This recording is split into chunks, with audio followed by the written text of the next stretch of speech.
Hello and welcome to my video tutorial on 3ds Max for beginners.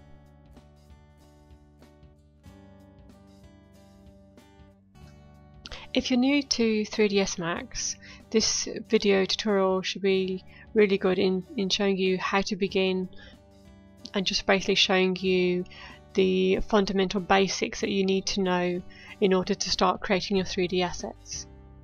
I'll be using Max 2014, and I'd just like to mention that when working in the industry we use a lot of keyboard shortcuts. For the purpose of this tutorial I've disabled all my shortcuts, so I'm going to be just using it at the box, so to speak. So if I'm fumbling around looking for something, it's not because I don't know how to do it, it's just because I'm so used to in my production work doing things by keyboard shortcuts, so just bear with me in those moments. Okay, so let's begin. Okay, so what we met with first is 4 viewports. So you can see here it says top, wireframe, front, left, perspective. We've also got in each top right corner of each of these windows this navigation tool. So what we can do is we can click on it and you can get options to change the rotation of it just by clicking.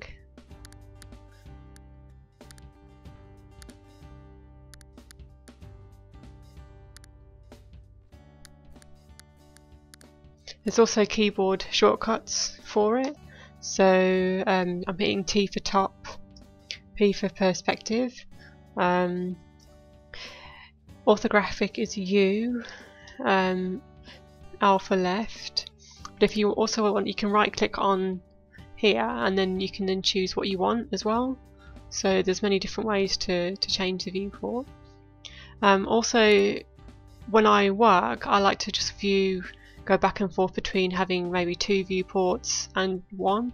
So I do this by, again, I have a keyboard shortcut, but there's a bottom right, it says maximize viewport toggle. So if you click that, the one that you've got selected, it will maximize that. So if I go here and select the front, it will show me just the front viewport. Like any software, we have our menu options along the horizontal window here. So edit, tools, groups, view, create, modifiers, animation, graph editors, rendering, customize, max scripts and help. Above that we have little icons for new scene, open a file, save file, undo, redo.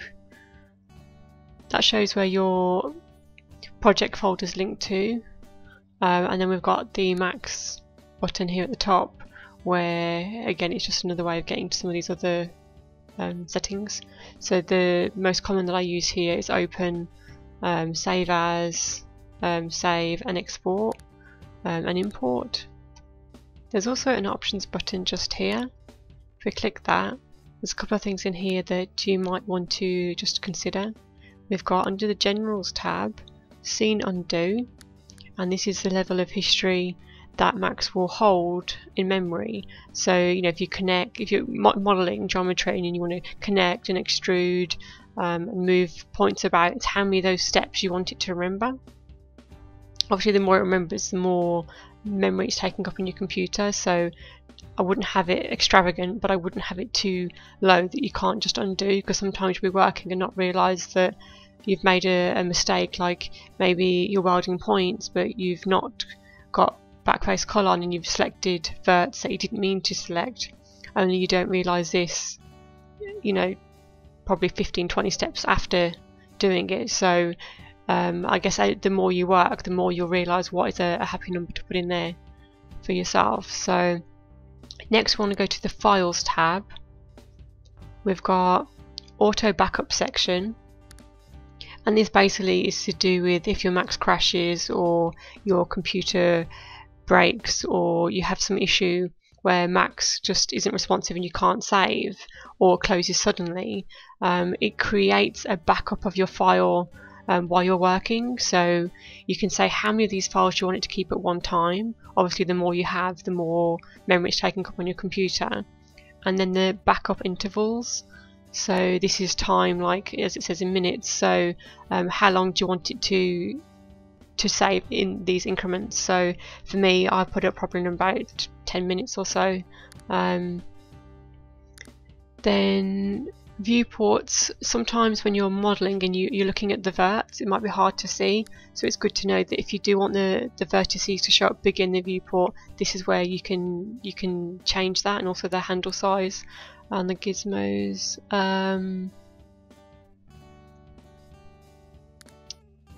That's okay for basics.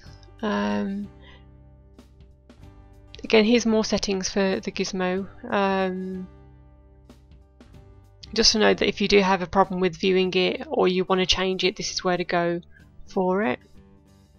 I think that's all for now in this sort of more detailed setting window. I don't want to confuse you too much, so we'll leave it at that, and should we be working and need to change something, then we'll do that at a later stage. Also in Max, which you've probably noticed, when I hover the mouse over certain things like buttons or text, you'll get a description pop up. So here you can see it's keyboard shortcut override toggle. So it's a really good tool to just understand things as you're working in Max. If you're unsure, just hover over and get that more useful information. Like any package as well, F1 will bring up the help. So I've used this quite a lot. You can just type in, say you want to know more about edge work, so you can just type in edges and then you get a list. So it's pretty like any other help file really. Same like navigation, you can type it in or look at the index or contents, that kind of thing. So F1 is a really good resource. So to get started, let's just create a box and do a little bit of movement with the geometry on the box just to navigate a little bit more around 3ds Max. So if I go to Create, Standard Primitive and Box, now you can do it in any of the windows, but I'm going to just do it in the perspective viewport. So I'm clicking with my left mouse, I'm letting go, and then I'm pulling upwards, and there I've got my box. So as I mentioned before, when I work, I do like to just isolate the one viewport to see more what I'm doing. When I middle click with the mouse, this is moving the viewport about. It's not actually moving the object or anything like that, it's just moving my camera. So if you go over here to the parameters of the object, I can type in a value. So if I want something to be a specific size, I can do it. I can just type it in there. Here you'll see I'm entering in 100 and there's like an M next to it, so this is going to be for meters, and this is defined in our unit setup. So customize unit setup. So there's not a right or wrong way of using these units. Obviously if you're doing more like project realization and stuff like that, where things need to be a bit more precise to real world, and for lighting you do need to have things at an appropriate scale. I find for modelling for games, I'll just model something in the measurements that I work in, and then I'll bring in an asset from the game and then scale it accordingly. So I don't usually pay too much attention to the settings unless I'm doing lighting or unless I'm just about to export it into a game. But it's good to know that this is where you will come to set up the units. So it doesn't have to be meters, it could be any of these options here. You can also, if you come over here to the snap toggle button and you use your right mouse click, you'll open this grid and snap settings box. If you go to the home grid, so this is the grid here that you see in the viewport, it's saying how big these grids are. So it's saying grid spacing is 10 meters, major lines every 10, perspective grid, I mean you can read it, this is what it's saying. So I can change this, should I want to, so it's again, it's just what you prefer and how you want to set it up. Like if you're making something and you're making a wall and every 2 meters it's got to be different, you might want to set this to 2 meters so you know where every 2 meters is. So really it's up to you what you put. The other thing I want to mention here is the snaps tool, because it can be very useful. So snapping is when we're moving things about, it's so that it will click to a certain thing, so it will snap to it. So let me give you an example of that. If I go over to my box, just so that I can model and see the vertices and that kind of thing, I'm going to right click, convert to editable poly, and again this is just for the purpose of showing you the snap tool. So if I right click on the snap tool toggle button, I can say what do I want it to snap to. So sometimes you might want to snap it to a different thing, so you can have multiple on, and then you can drag the thing that you're snapping to it. So what I mean is, like, I'm hovering over, so you can see it's the vert's sort of got a yellow border around it. I'm left clicking it and I'm dragging it. Oops. Okay, so the reason why it's not working is because even though I've said be vertex and grid points, the button isn't actually on. So if I click it, there's also a keyboard shortcut for that, and that's S. So you can see there it's sort of off and on, so it's indented, and you can see now I've got this yellow marker, so that's another indication that it's on. So if I again hover over my vert, select it, and I'm left clicking it to select it, and then I'm sort of like moving with my mouse, so it will snap as I'm moving the mouse. I'm still holding it left click in, it will go from the verts, because I've selected that as an option, and it will click to the grid points. So again, it's just where I want to release it. So do I want to release it over a vert or over a grid point? One thing to note, if I do let go and it's on a vert, these two verts are not connected, so all I've done is I've moved it to that particular space. I haven't actually welded it, so I'm able to select it and move it. So what I would do is I would weld them. So if I come here, I can see two vertices are selected, which is different from if I select it and it says vertex 1 is selected, because I'm sure somewhere here there's vertex 2. I don't know. See. Okay, so that's vertex 2, not to be confused with two vertices selected. So you've got to be careful when you're looking at it what you're looking at. So if I select the two, I weld them, you can see now it's just into one. Vertex 6 is selected. So you can see here it's going to look a bit odd because there's no indication of where the triangles between these two are. So what I mean by that is it could be connected, sorry I'm doing keyboard shortcuts when I've turned them off, so it could be connected like that, or it could be connected like that. So what I would do is I would define it. I would say, okay, I'm going to select this one, and I want to connect the two like that. Okay, so I'm just going to get rid of this box. Let's go delete it.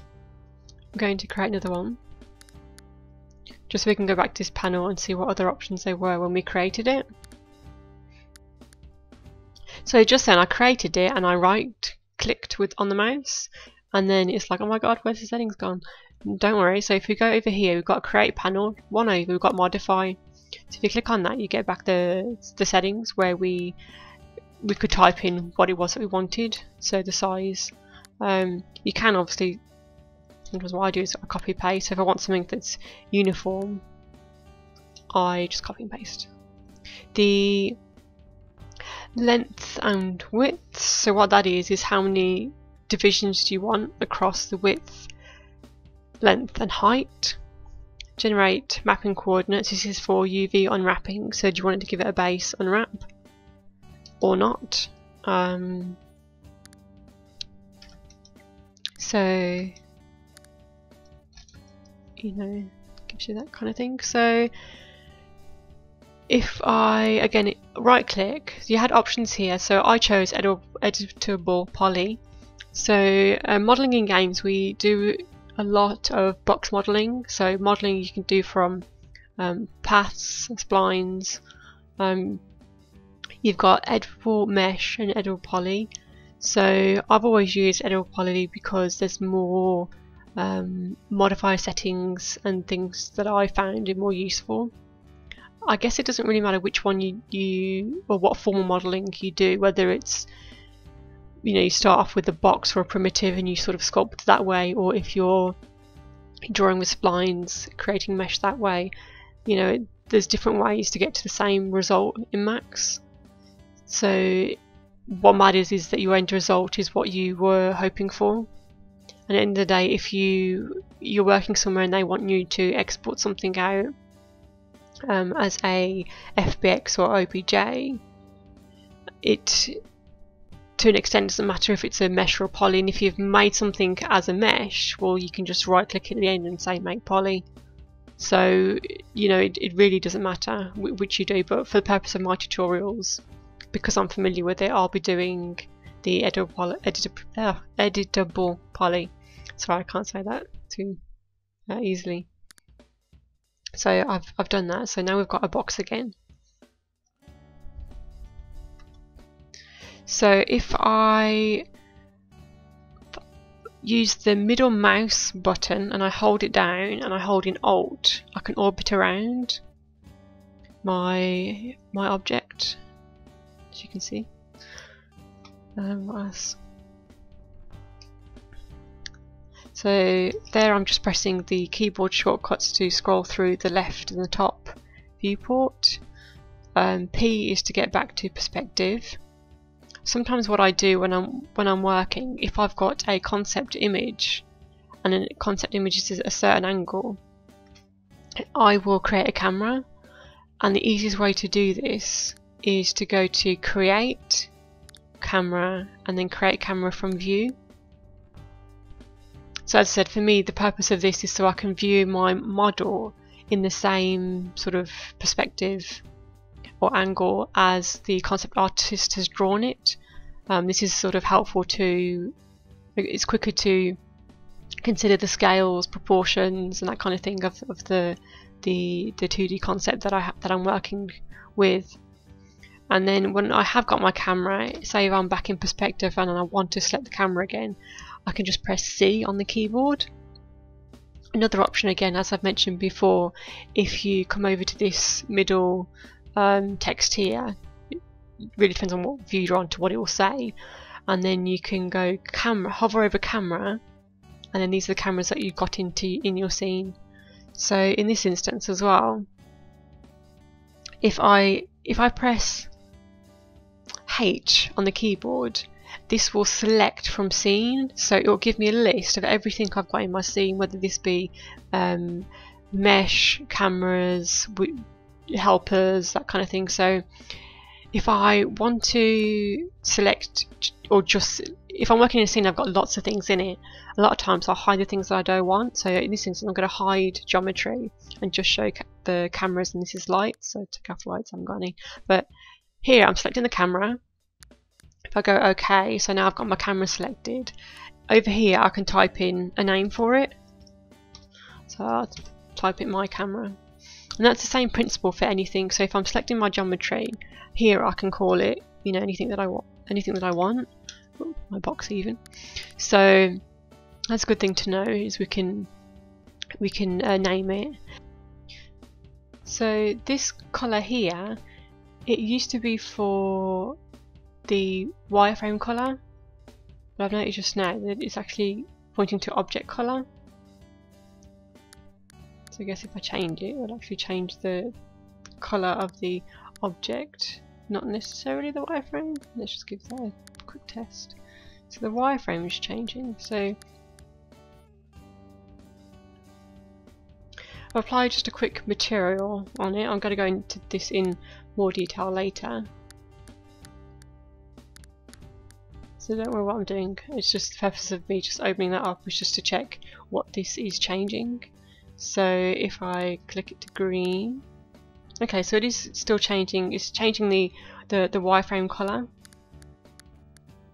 So sometimes you might we're working on a project, and you might want to have certain things, similar wireframe colors, just so that when you're you zoomed out and you're trying to work out, oh, which bit of the geometry am I looking at, you can just change wireframe and know that, okay, well, all the pink wireframes are wheels and all the green ones are doors. Or you might just want to keep it simple and just have it just black. And the reason for that is when I select it, it's white. I know it's selected. Sometimes you might accidentally think you've got things selected, but you haven't. It's just, it's got a white wireframe, so then that can be confusing. So I very rarely would have it white, just because it's confusing. So if we go on the keyboard, if we hit F3, there I'm toggling between realistic edge faces and wireframe. Again, you can right click and select from here as well, but it's just easier for keyboard shortcuts. You can tweak material settings of how it's displayed here as well. Viewport backgrounds, environment backgrounds. So that could be like, you want a sky in the background. You can put something. You could put that in here. So you've also got show save frames, and this was in where the viewport direction was, the middle one. Left click that and show save frames, and this is to do with when I render what will be seen. So you can see here that this box is showing me, if it's like that, I know that when I render it, that's what I'm going to see. Whereas if I don't have these save frames on, I'm not sure, where I position stuff, what's going to be included. So it's really just a guide to know when I'm rendering, am I really getting, you want to basically get as much as possible included. You don't want to be like, like that, and then you've got so much space wasted, and when you're rendering it, you're waiting for something to render which hasn't got any information included in it. So I like to have the save frames on. So what other things can I show you? So on the keyboard we've got W, E and R, and these are your basic widgets for move, scale, and rotate. So W is move, E rotate, and then R is scale. You can probably notice that up here, as I'm pressing them, it's toggling through these ones. So basically it's buttons that do the same thing. So again, with a lot of Mac's buttons, you can right click and it's got a function. So here I can actually type in something. So I can type in the destination target, like number. So if I want to move it back to 0, I could literally type in 0.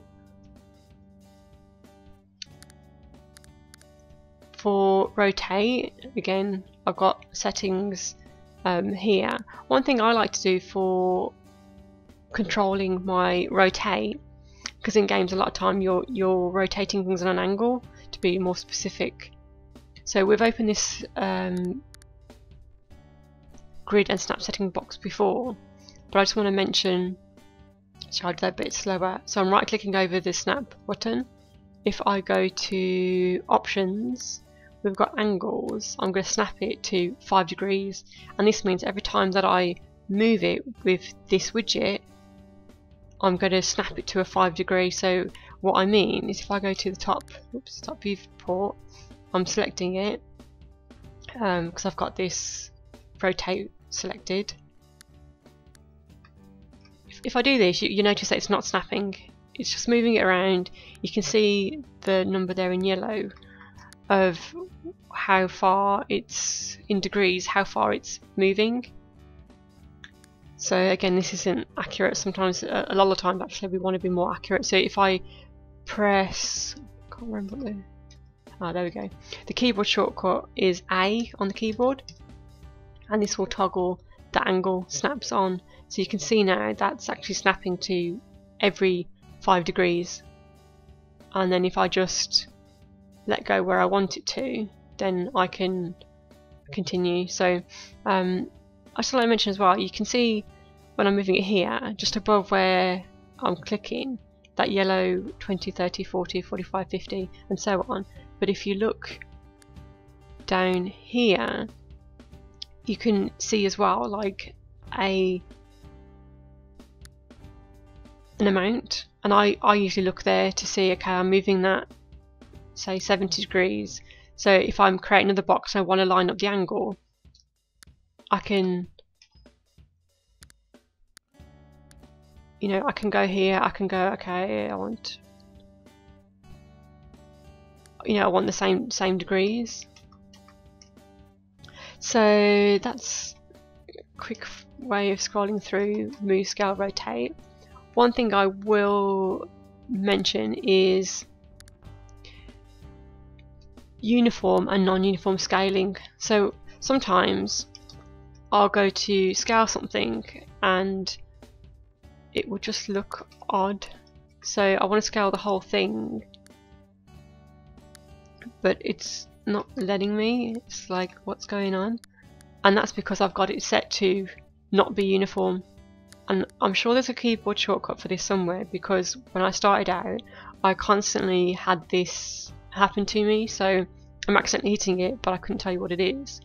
I can search it, but I can't be bothered, to be honest. So if I left click over it, I'll get the options then of not uniform or making it more uniform. So I can also see that when I hover over this widget, where it's yellow, it's what I've selected. So you can see here Z, X and Y, and if I scroll and I see this yellow here, it's going to scale it just on the X and Y, whereas if I, you know, do that, I'm getting, you know, it is what it's telling me. So it's telling me that between X and Y it will scale it, Z and Y it will scale it, and so on. And if I want it just in the middle, I could just hover over the one axis, if you like. We've also got pivot orientation. So we're saying when we scale it, move it, rotate it, which pivot do we want to use? So sometimes you'll want to use, like, you know, 0, 0, 0, the world pivot, or you want to rotate it in the viewport, or you'll want to rotate it in the screen. So what I mean by this is, sometimes you'll be modelling, I don't know what the best way to describe this is, but sometimes you'll be modelling and you want to line something up, but it's not necessarily exact. So, okay, an example of this would be, say I've got a tree. This is like a 2-second tree, but bear with me.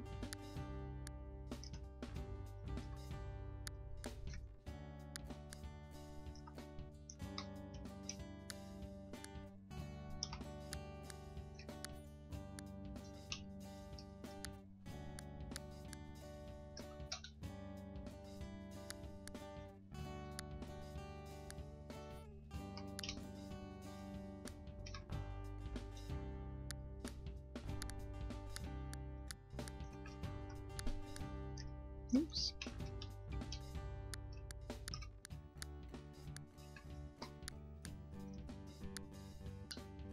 Okay, so this is like a branch of my tree, and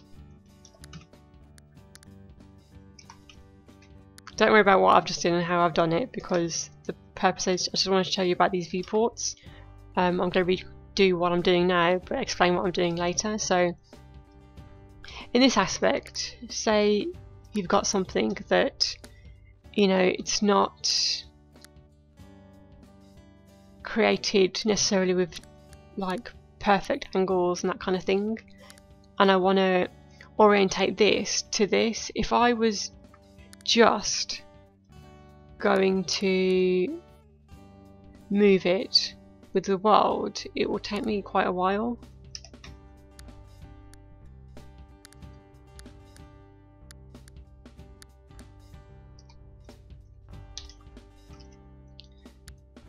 So what I would have to do then is, so this is my branch, of course with an alpha on it. I'm trying to line it up, but if I'm doing it like this with the world orientation, using the axis of the world orientation, then it's, you know, it just can take a while, and you don't know, okay, just moving around quite a lot.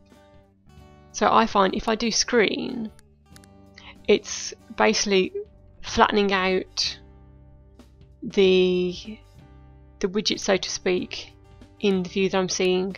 So I can just line it up. Oh, changed it. Excellent. So yeah, it'll flatten it up, and I can scroll the camera around to get the angles that I want and move it. Oh, that's right, because if I go between move, scale and rotate, they're independently set. So if I wanted to move, scale and rotate, I have to, you know, select each one and input it to be screened. So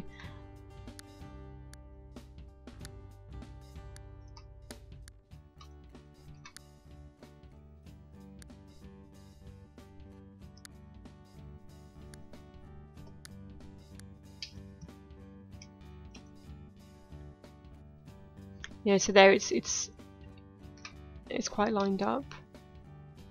So you'll get more familiar with these as you know, as you work and as you make more things.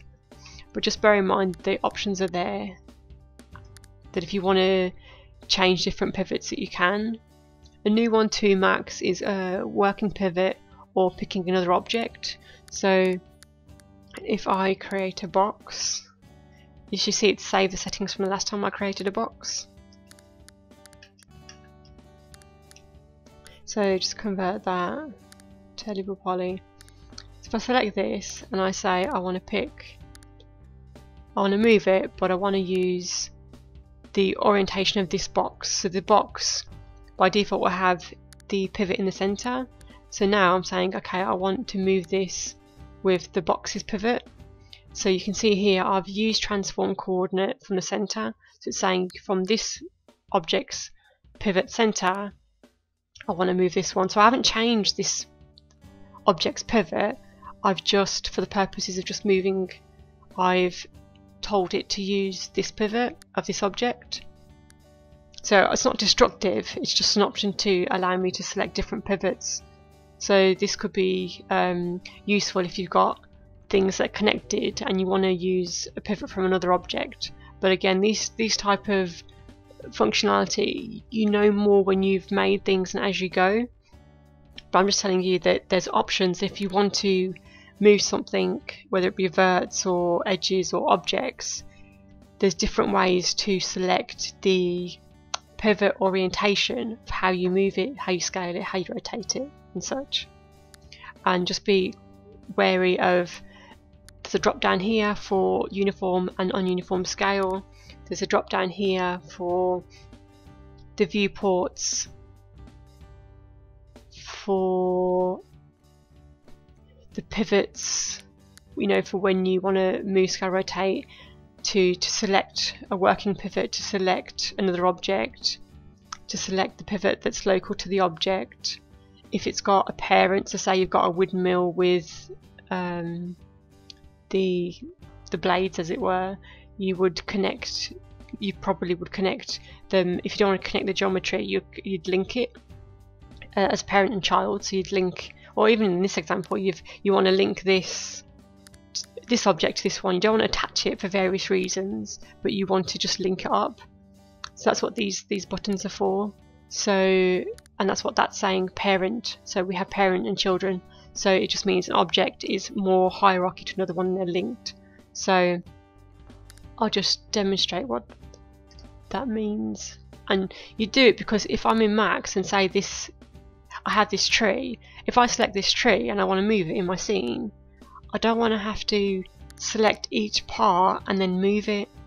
It would be nice if I could link these, the branch and the foliage on it, to the trunk of the tree, and when I move that, I could move the whole thing. So if we select the objects that we want to have as children, So in this case it's my branch and the foliage on the branch, and if I select the link button and I'm going to hover over this, left click and drag to what I want the parent to be, and then I let go. Then I come over here and I select this button here, which is select object. And the reason I do that is then I'm deselecting this link option. So now if I select this one and move it, you'll see it's attached. It's attached by parent and child attachment. It's not actually attached as in attached. What I mean by that is I've got these two boxes and I want to work on both of them and see the geometry and verts for each of them. When I work on one, I want to see the verts of the other one. So the attach is by this button here. I'm actually attaching the geometry. So now when I hit the verts, I can model, you know, both, but it means that it's attached. And sometimes you actually don't want to attach. So maybe in this instance, the reason why you don't is because maybe this and this has one texture and this has another material. So you've got two different materials and you don't want to attach them and have issues when you're exporting for games. So there are instances that you want to have it detached. Another reason for attach and detach is sometimes you might have, if you know, a car for example, and the car's got wheels and the animator wants to animate the wheels need to be a different object so that obviously when it's rotating the wheels, the rest of the car doesn't rotate. So in that instance you would have the car body as one thing, the wheels as another thing, and attach them with parent and child connections rather than actually attaching the geometry. What I will do now is just show you very basics of modelling. So I'm going to go to create. As we've seen here, I've created boxes and planes, but you do have a variety of things to start with, but commonly in industry I'll start with a box, cylinder or plane. We've got other things. Again, you just hover over, you can read and you can see the different objects, and you can play about with these to see what they are. But again, what I usually use is standard primitives, the ones I've just mentioned. Sometimes I use splines, and then cameras and lights are in here as well, so they're good to know. So let's again create a box. So I'm left clicking, letting go of the left click, and I'm dragging up. So say I've got this box and I'll put a few, right click, convert to edge or poly. So the basics. So over here we've got options for the different forms of the geometry. So we've got the vertices, these things here, edges, border. And what a border is if you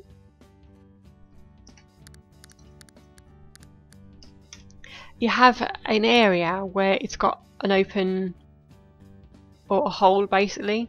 So if I select it now, it will actually select a border. Whereas if I undid that and they're connected, so there's no open faces, then I can't select any borders. So I don't have any, so basically it's just a hole as it were.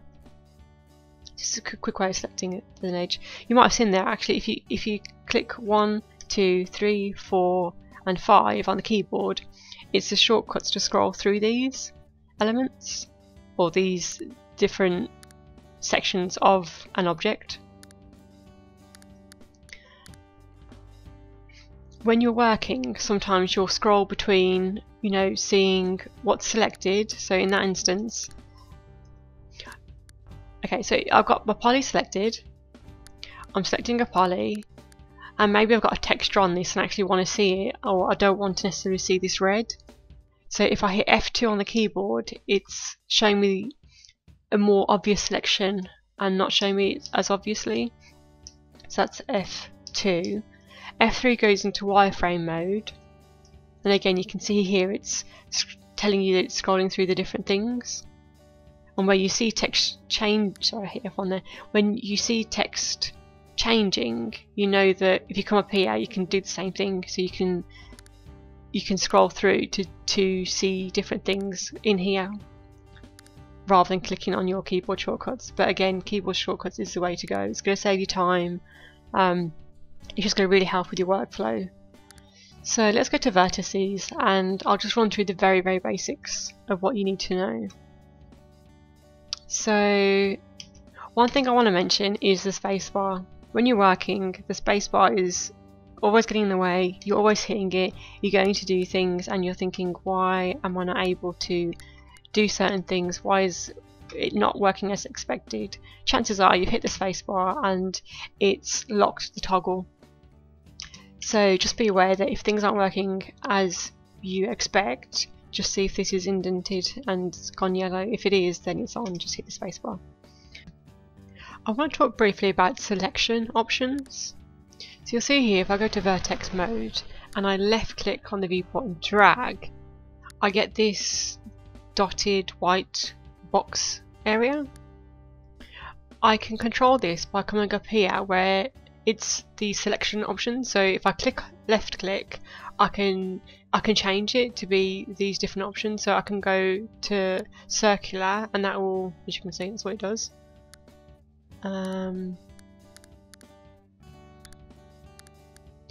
That was sort of me drawing, like free select. This background's pretty cool. So as I hover over, it will sort of select. So this window crossing option. So what this is, if I just clone these out. So I'm going to do my selection again, and you'll see how it selected these two boxes and not this one, and that's because it's saying I want to select the things that are within the region. And sometimes this is useful, but sometimes it's not, because I don't want to necessarily have to drag all the way over and select everything within the object to select it. So I usually, when I'm working, my workflow is just to keep it on this option here, where it's, if I select part of it, it will select the whole thing, or it will select it. I just find that a lot more useful. Okay, so let's go back to just having one box in our scene, just to keep things more simple. If I hit Z on the keyboard, it brings me, it sort of zooms in the camera to what I've got selected. So if I was to select those, but then I lose the camera position for some reason, hit Z and I'm back with it. So I do that quite a lot when I've selected something and I want to quickly zoom in on it. I'll just hit the Z key. So if I go back to Vert mode, other things to consider here are ignore back facing. So this is, if I drag select here, I have selected 8 verts. Now if I untick it and drag similar region, I've selected 15. And what this means is, when I'm selecting, I'm actually, even though I don't see what's behind because I'm on this mode, I can view the shaded polys, I actually am selecting the ones that I don't visually, I'm not visually aware that I'm selecting. So you've got to be careful that when you're modelling like this, you might want to, you know, it's like select these verts and, you know, weld them together, but you've not realised that you've selected ones at the back. So it's a good idea to keep this ticked while you're getting an instruction to how to model and use Max. So just be aware that this is what to tick to ignore the back facing. Also, another way I use this ignore back facing feature is, say I am in poly mode, because that's got the same feature, and I'm making a model for a game, and this is the view you'll see my model in,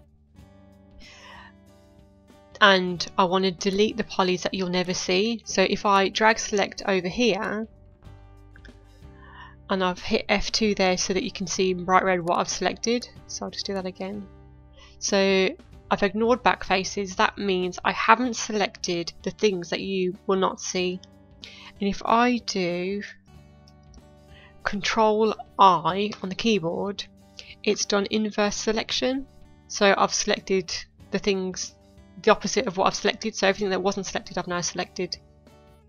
So it's a quick way just to select polys that I'm never going to see and delete them, because in games we want to, most of the time we do want to delete the polys that we don't see, because they're going to be counted, they're going to use memory when they're not there for a purpose. So that's another way that I use this feature. Okay, so let's look at some other options here. So soft selection it's basically a fall off of the selection, really. So if I move this point, do I want its movement to have an effect? So if you think in the real world, if this was an object in the real world and I push down on this side, shouldn't really these ones move because I'm moving this one? There'll be like a fall on effect, if you like, a consequence from moving this one. It will affect these ones as well. So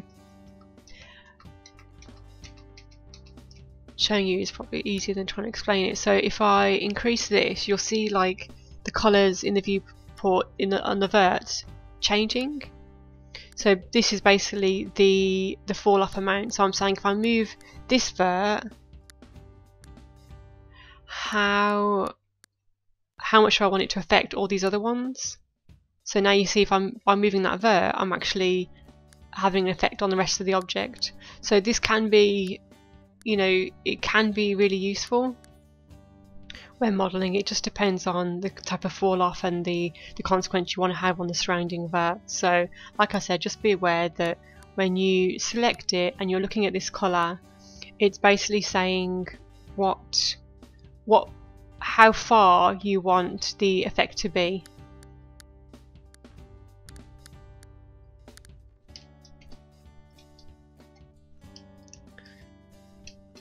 So you're saying, the bigger the fall off, the further the distance it will affect in terms of how many, the distance between here and here. You're saying the further the distance, the more verts I'm going to affect by moving that geometry. And obviously if I select more verts, the ones that are selected are in red, then that fall off would appear to grow because it's actually the distance between the furthest one out, like the edges as it were.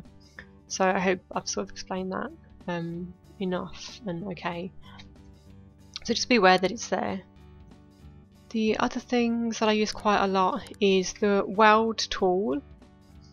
If we click it, sometimes it doesn't weld and you're thinking, well, it's broken, what's going on? But no, if you click on the button next to it, it gives you options, and these options you can click and drag it, because sometimes like it'll pop up over something that you want to look at in the viewport. So feel free to move those around. So this is saying what distance between this vert and this vert has it got to be before you weld it. So if you know that you really want to weld these two together, no matter how far apart they are, you can put in a silly number. But sometimes you might have geometry. So say if I move this, if I'm going to mention it because I don't mean to get distracted, but I've just done it. So because I've done it, I just want to mention it because it's quite useful what I've done. So here I've selected a poly. Let's go back. Right, I've selected a poly. I'm going to hold down Shift. I'm going to left click and drag. Now Shift, click and drag is default in Max for copy. So here, in this instance, I've copied a face.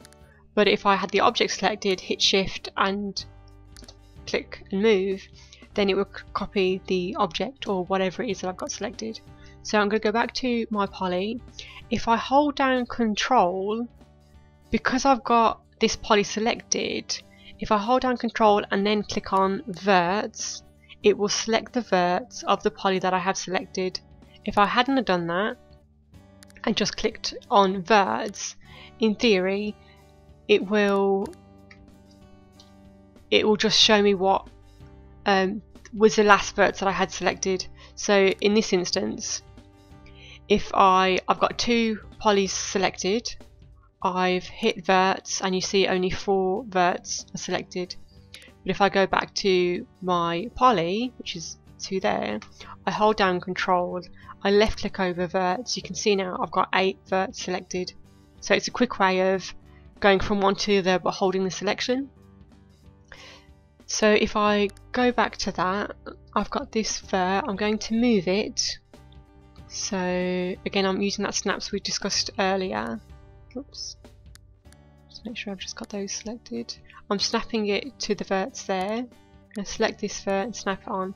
As I mentioned before, these are not welded. So if I go over here, I'm going to reset that. If I right click over here, it will reset to 0, 0. So this is useful when I want to check that I don't have verts in the same space that are not welded. So this doesn't always work if you've got 2 verts over each other without a opening. I'll explain what I mean in a second by that, but if I select these, I've got 4 verts selected, and if I just put a little amount, so 0.01, you can see here before I've got 52, and after, this means total, so total verts in my object. After, if I click OK, I've got 50, so that's telling me that, yeah, 4 take away 2, there you go. So if I click OK, now this is actually welded. Okay, so I just want to explain that sometimes you'll have verts on top of each other, you try and weld them and you'll think, what's going on? So if I just do this. Okay, so for example like this. So I'll come to these two, I'll click weld, it'll remember the settings from the last time I put it in, so now it's welded. So I've gone from 2 verts selected, I've clicked weld, it's welded. I come over here, I've got 2 selected, I click weld, okay, it's done it. If I come over here, I click weld, it shouldn't do it. And the reason why, just for a few, connect those. So the reason why it's doing that is because you can't have verts on top of verts when there's already a face there. You can only have one. You can have them sitting on each other, but an edge, as it were, will only have one poly. You can't have a poly on top of a poly, and that's what you're saying here. You're saying I've got one edge here, one edge here, I've got a poly on top, but I now want to attach another one to it. It won't do it. But if I was to delete this poly here, or this try here I should say,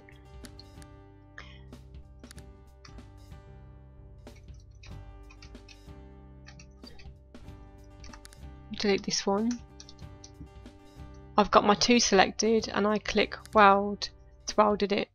So like I said, sometimes you might think that the weld hasn't worked, and it has worked, it's just you haven't got an open edge to weld it to, so just bear that in mind. As I mentioned, when you click shift drag, it copies something. So another thing it does is if you're in edge mode and you're holding down shift and you drag, it sort of extrudes out that edge. So I use that quite a lot, I really do. So again, I'm going to weld those 2 together. So the reason that is welding is just because my distance isn't set up, because I didn't snap them, they're a bit further apart than 0.01.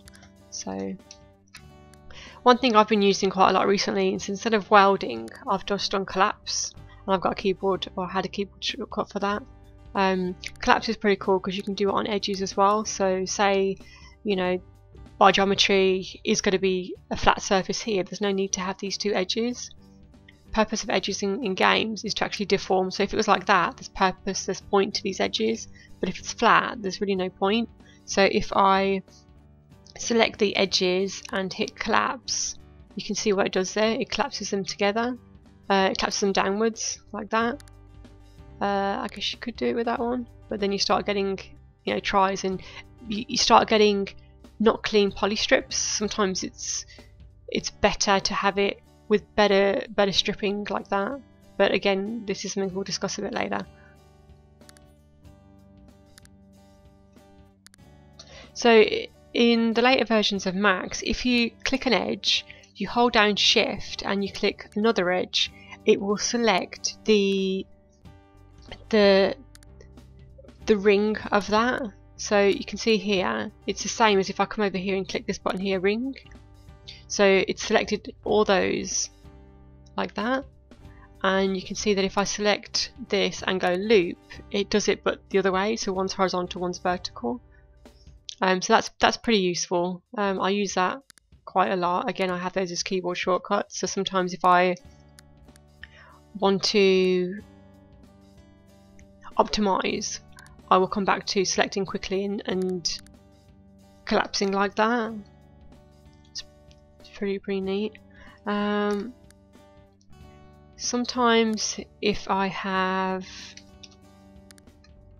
so say I've got an open edge here and I want to say, okay, well, this edge and this edge, I actually want to connect them. We've got a bridge tool, so we can click it and it should do it. Again, if you click it when you've got it selected, you get different options. So play about with the options. That's the best way really when you're modelling and that kind of thing, just to play about with them, just to learn what they're offering you and what they're telling you. And let's look at a couple more functions that I use quite a lot. So extrude is what I use a lot of the time. The options here are by group, and that means the group of polys I've got selected. Normal is the orientation of the face normals. I've got options of selecting it by polygon as well, which you might think that, well, it's not actually showing me anything different between them, but I'll show you by, if I do group and if I click OK, if I move this poly, you can see that it's attached to this one and this one. Whereas if I undo that, I'm hitting Control Z by the way to undo, but undo you can also go up here and select where you want to undo to. So if I redo that command and if I say do it by polygon, it means that they're separate, they're still separate polygons.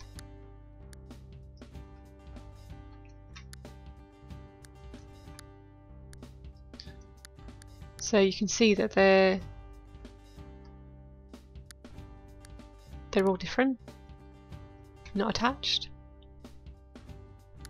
So this amount here is the amount that you want to extrude by. So you can also use that to obviously go negative as well. So sometimes you might want an indentation. I've still got ignore back facing on, so sometimes that's not helpful, where there I just wanted to select that poly and I couldn't because I had to turn the camera around to select it. So sometimes it's beneficial and sometimes it's not.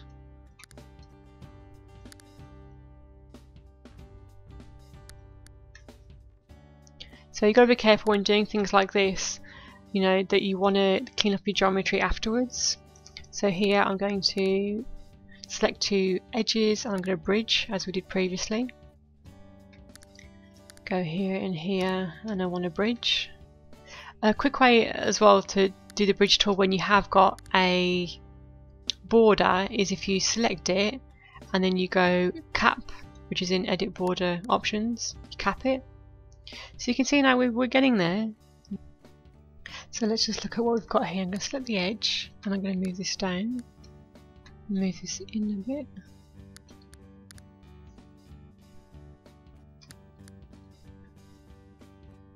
So there we go.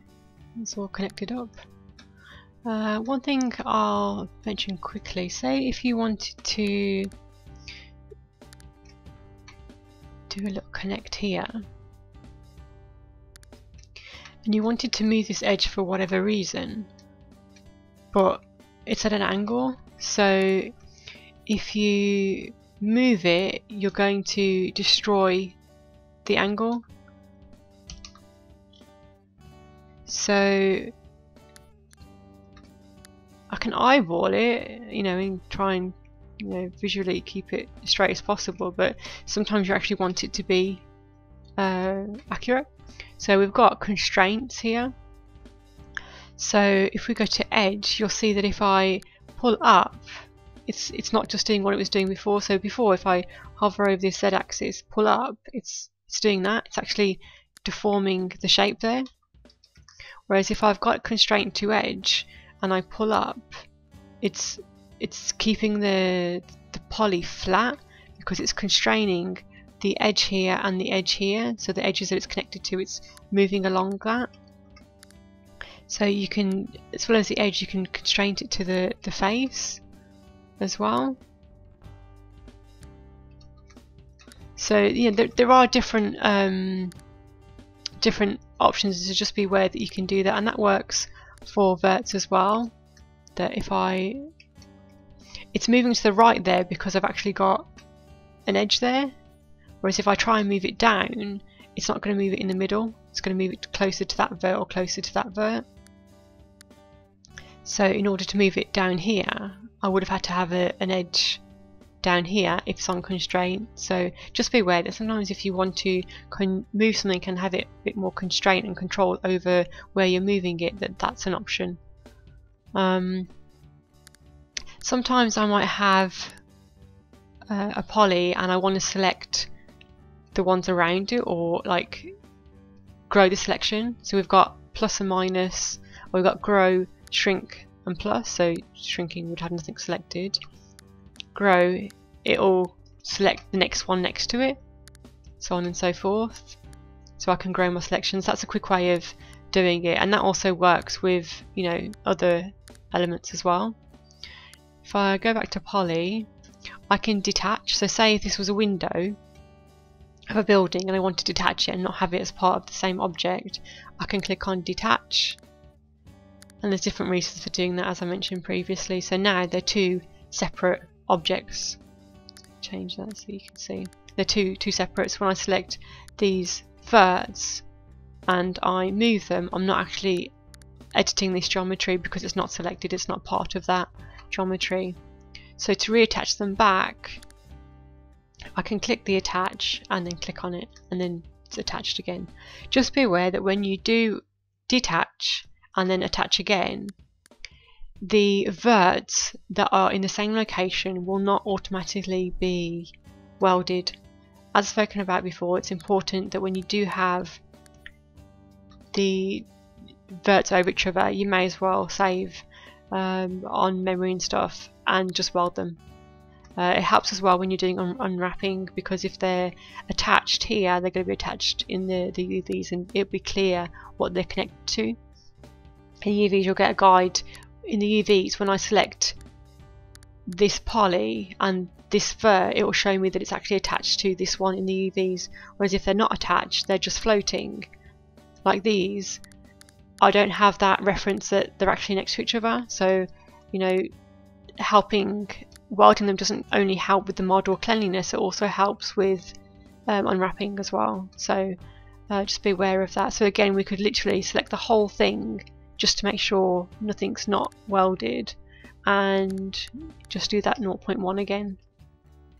Again, I put something in and then I see before I commit to it, but again, you can commit to it and then Control Z to undo if you feel that you've done too many. Like you might have some verts in the scene that are quite close and the number that you put in is affecting those, so just be careful of that. So another couple of tools that I use quite a lot is for polys is inset. So that insets like so.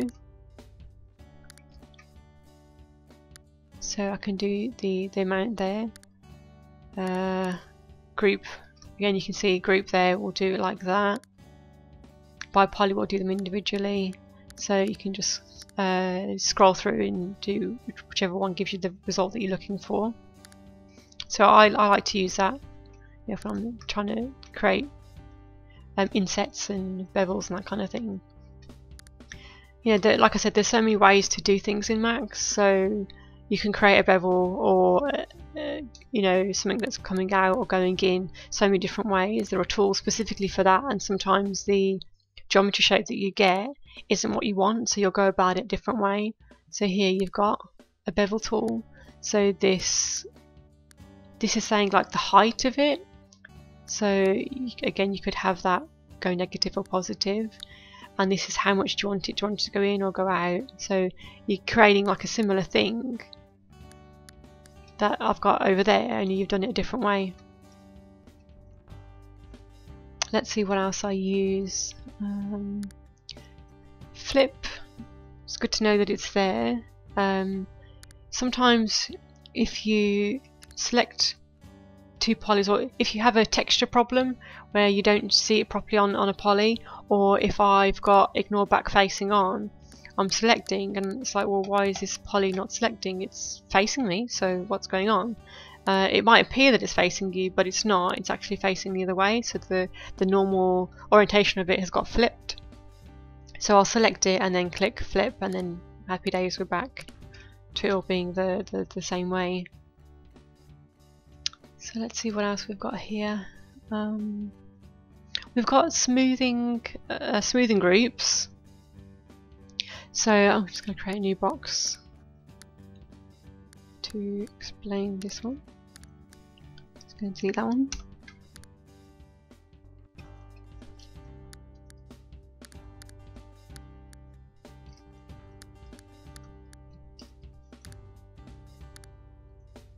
Okay, so I got my box. So if these all have different smoothing groups, which they do, because when I click on it you can see here they've got different numbers, this means that when I look at my object, you can see that there's a clear definition between the angles. So I can see very clearly that, yeah, without actually rotating it in the viewport like so, I can actually see that, yeah, it's pretty 90 degrees, you know, it's pretty clear that that's how they are made. But if I click on all of them and I just give it one, I'm saying, can you do a smooth transition between the polys? So if I deselect that there, now you can't see that it's a box, it's 90-degree angles. So what I'll do is I'll put two next to each other so you can see what I mean, compare a bit better. So if I click all and auto smooth, so here I set the angles. I've said if it's 45 degrees, just auto smooth it, and you can see like the difference that makes. So sometimes in games we'll use it to fake smoothness, and sometimes we'll use it, and sometimes if we're generating a normal map, say we're rendering from a high to a low, the normal map will auto-correct it in a sense, so it'll fake it. Because when you do this for games, I believe this is still the case, I know it used to be, that this does actually cost to how many smoothing groups you have. I know recently a company that I work for, you couldn't have more than a certain amount of smoothing groups, so it can be costly. Especially, I guess, if you're developing for like mobile games and that kind of thing, you want to just be aware that you don't want to go too crazy with your smoothing groups. But in some aspects, you know, if I'm creating a low poly object and I want to imply smoothness, it's cheaper for me sometimes to do it by this method, creating smoothing groups, rather than adding the geometry to get that sort of, you know, smooth look to it. So really, you know, you might want to test it out. You might want to make something that is smooth in geometry, and then make something that's less geometry but smooth with sort of faked in the smoothing groups, and see which one will perform better. So that's smoothing groups. And again, like I said, you can change the angles there. You don't have to necessarily have it at 45 degree. You could change that to be whatever, you know, works best for what you're making. So if you're making rocks and that kind of thing, you'd play about with that. You wouldn't just have necessarily just the 45 degree angle there. We've got material IDs. This is important or useful to know. So if I've got something, if I hit M on the keyboard, I get my material editor. and this is where we have created materials by plugging in a 2D texture, or we've used the things that come with Mac. So just for the purpose of demonstrating this set ID button, I'm just going to create a really quick multi-sub. So I'm going to click on multi-sub. I'm going to say I just want there to be three different maps. So in here, normally we'll put in a texture. So this will be our, PSD or TGA or PNG or whatever you have in Max. But for the purpose of this, just to quickly show you, I'm going to just do a checker pattern. Okay. If I come up a level, I'm just going to deselect the poly, and I'm going to go up a level again and apply this to the model. So I've said, can you put this material onto this model? But what I need to do is, once I've got something in the other ones, could have just copied it. Copy. I'm going to make them different colours. Pink. And let's do, just quickly change this one to green. Okay. Just going to click on this one, which was show it in the viewport. Just give it a second to think.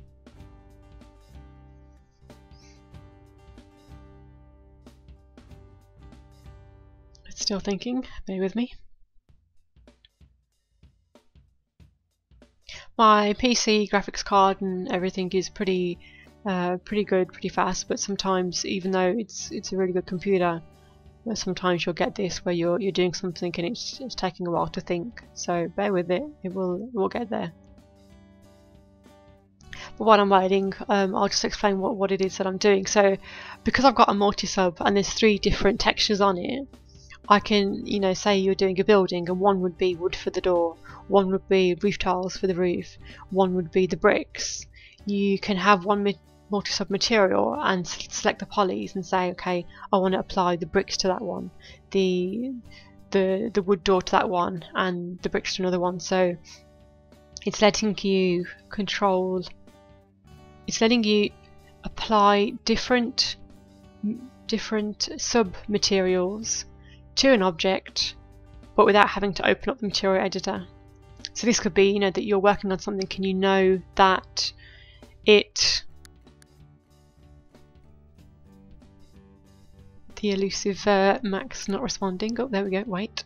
Right. So it's a way of applying different one of these sub materials to a face without going to the material editor. Now you can go to material editor, but it's really quick just to come in here, and I want to set material ID to 1. I want to set this one to 2, and I want to set this one to 3. So if I just click back over them, sorry, my Max was unresponsive then, so I just did a quick restart. So I've got my box, and as you can see, I've got that material applied to it. So as you can see, I've got the 3 different ones: green, pink, and the default black and white.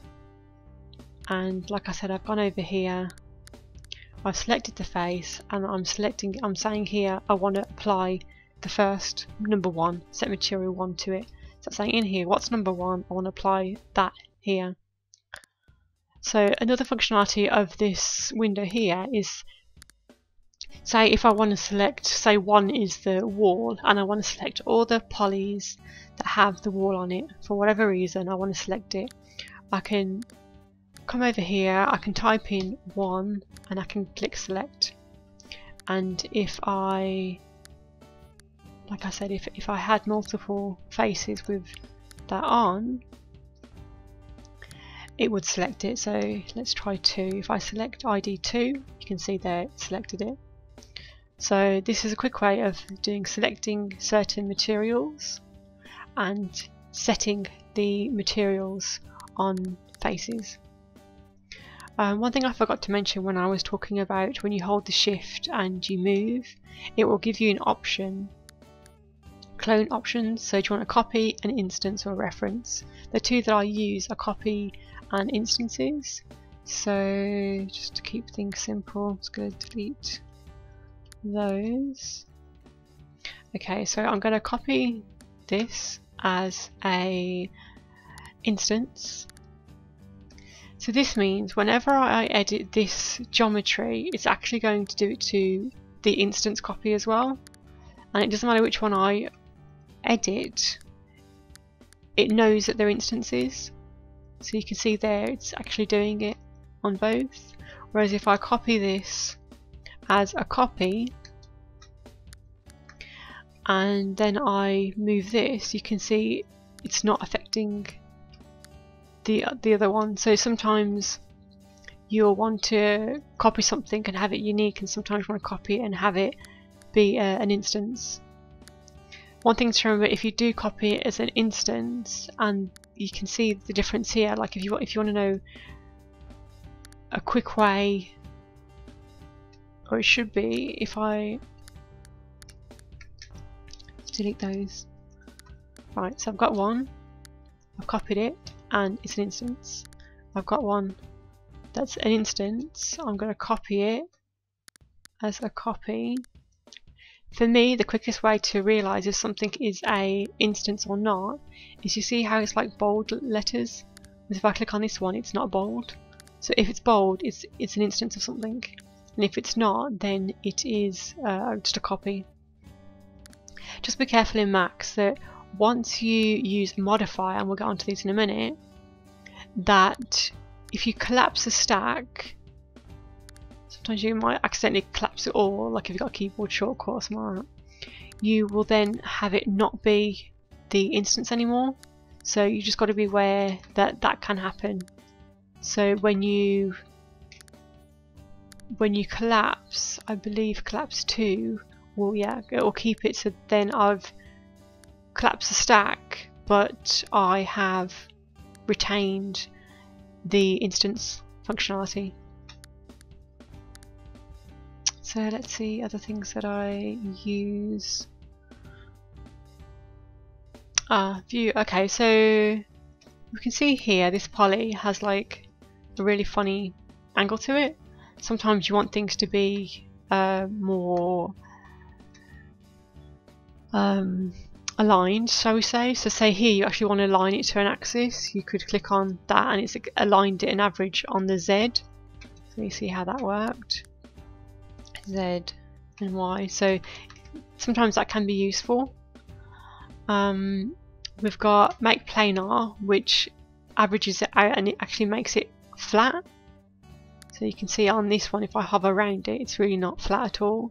Whereas if I make planar, it flattens it out. So that can be useful if you've accidentally maybe moved a few verts, not meaning to. So it's a good way to align something back up.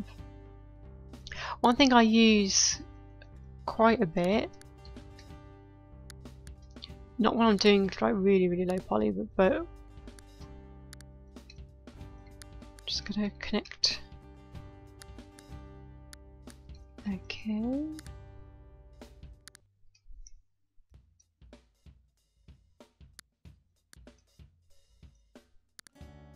Just to make it easier to see.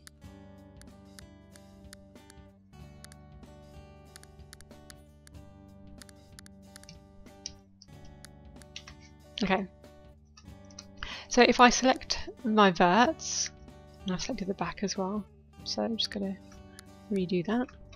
And if I go to Paint, Deformation, and this basically lets me, so Shift Select again, as we've mentioned before. I'm going to connect those just to get a few more so you can see what it is that I'm doing. So if I push and pull, it's saying to push out this way or pull back. The the verts that I'm drawing. So literally this little brush tool is going over and I'm clicking. So where I'm clicking is actually applying the amount I've specified here to the verts. So I can come in and I can say, okay, I want the push and pull value to be more, so each click is more. I can indent it as well, so it doesn't have to always be you know, a positive. So you can see there it's going in. I can do the brush size, so you can see there it's within those 3 polys, but if I yank it up, get bigger and bigger. So this can be helpful when I want to just make something a little bit more organic. You know, I can do that, and sometimes I'll do a rough shape. I mean, actually that's really dodgy looking, but say I did that and I thought, okay, yeah, that's alright, but it's a bit too much. I can click on relax, and then when I'm clicking, it sort of relaxes between the points. You know, so it just tones it down a little bit and pulls it back to where it was. So that's quite a good tool, but you need the geometry for that. So sometimes if you're doing really low poly modeling, you won't have enough geometry to really put that into use. So just to be aware that it's there and the purpose of it is good to know. Okay, so let's look at some other things. We've got options for Vertex colour as well. I've only used this a couple of times. One was on my DS project where we're not allowed too much textures. So using Vertex paint is quite important to give colour and shading to objects. But I don't want to go into that too much detail because nowadays, like, we don't use it as much.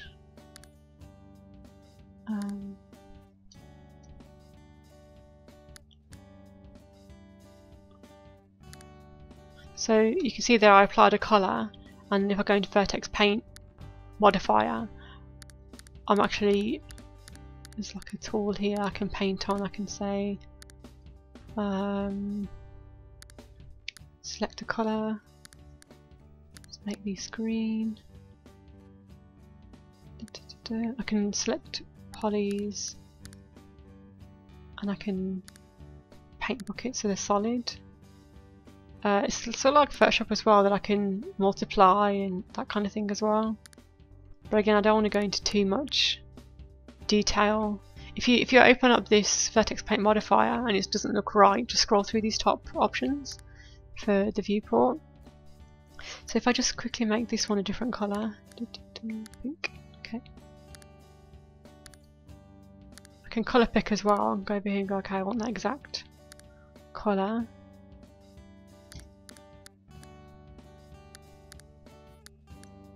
Got to right click to make that not an option anymore.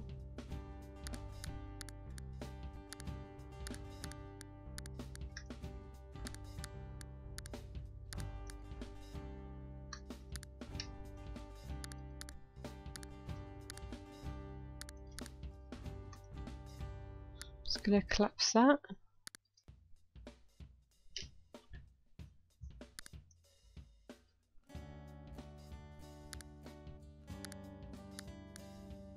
Okay, so you can see here that again it's showing what the colour is.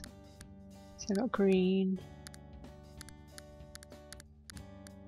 I feel if it's not solid, sometimes it will get confused and it'll show you the black. And these ones are white. But again, I don't want to go too much detail into this. I want you to know that it's there. It's an option for colouring. I'll have coloration. Maybe you want to use it just for grayscale to do an AO. Sometimes you might want to create an AO bake in a texture and then render it onto the geometry, or you've created an AO on the geometry and you want to render that to a texture, like a flat image, and that's possible as well. So just know that it's there as an option should you require it, but I don't feel there's a need to go into too much detail unless people request it, because it's not something I've used in production that often. So moving on, let's have a look at other things. I'll talk briefly a little bit about some other modifiers. So if I go back, just want to show you some of the ones that I use quite a lot. Oops.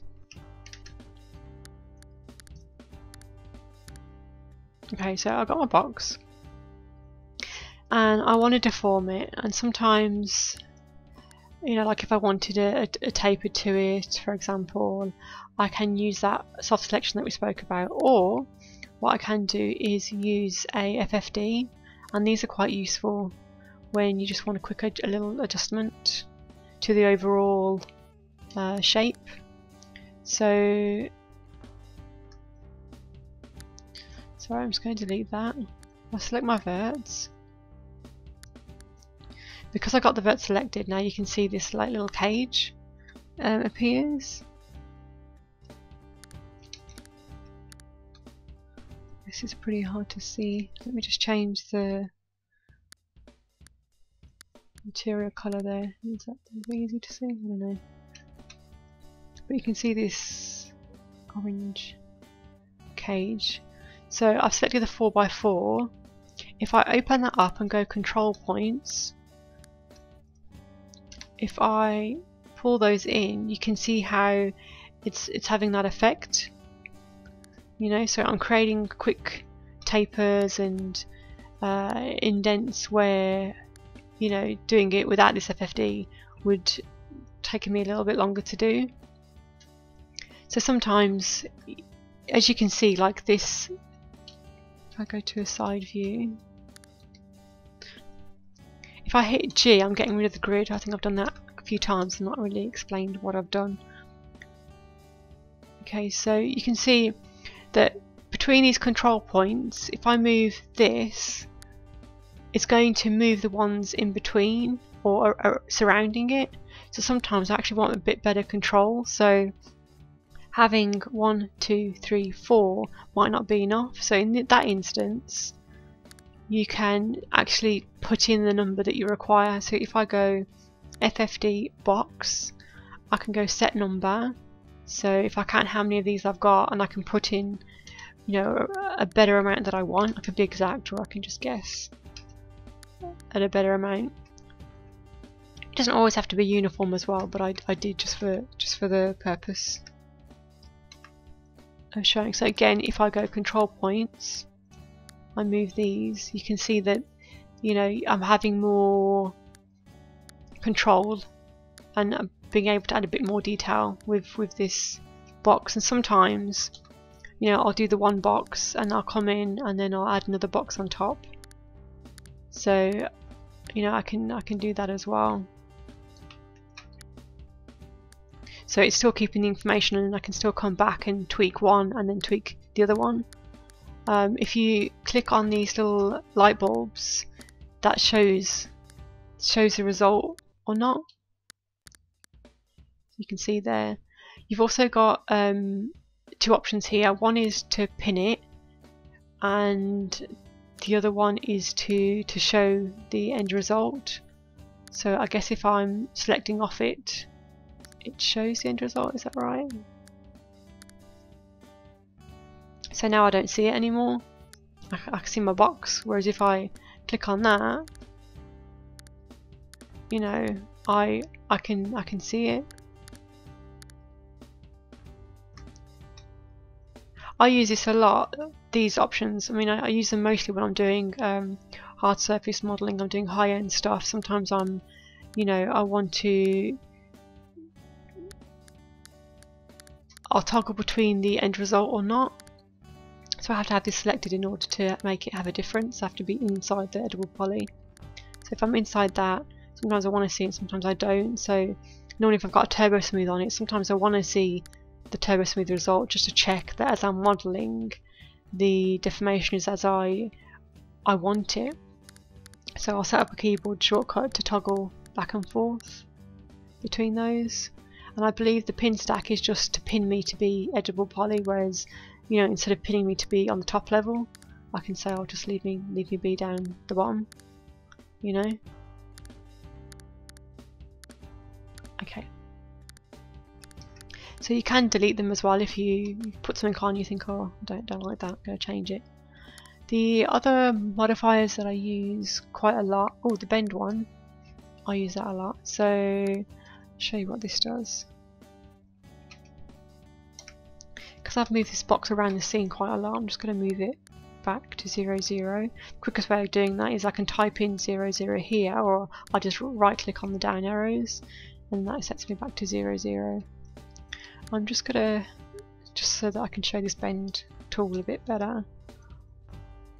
You got to think about when you're actually applying a bend to something, it won't bend if there's not geometry. So, you know, if you think about it, if I want to bend this, I can't really bend it. All I can do is move these. I can rotate these, but because there's no connection here, there's no edge here, I can't create that look of a bend per se like that, if you know what I mean.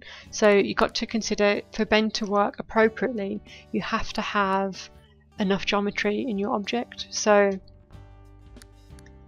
I'm going to reset the X form, and what this does is, because I have, if I go to scale, so again on the keyboard, you can see down here it's got this scale information, it's got 31, 31. So, but if this is the end result, I'd actually want it to be 100. I don't want it to be, I want it to be clean. So because I've edited the geometry, it's good practice every now and then just to come into this utilities panel tab and click reset X form. Reset selected, so obviously you have to have your object selected. If you go back to your modify panel, I put on a few, it's just habit, collapse to all. Okay, so now it's clean. So if I go to my scale, I can see 100, 100, 100. It's all good. Happy days. So now I'm going to go back to my bend, and you've got center and gizmo. So if I put in an angle, you can see, oh yeah, it's creating a bend. So I might actually want to change where the center point is on that, yeah, where I'm bending it from, you know, so that's good to know. Then you've also got the, you know, different options here with the axis, upper and lower limits and that kind of thing. So, you know, normally I play around, you know, with the settings to get, you know, the look that I want, you know, the kind of taper or the kind of bend that I'm looking for. So that's the bend tool, modifier I should say. Create a box again, good old box.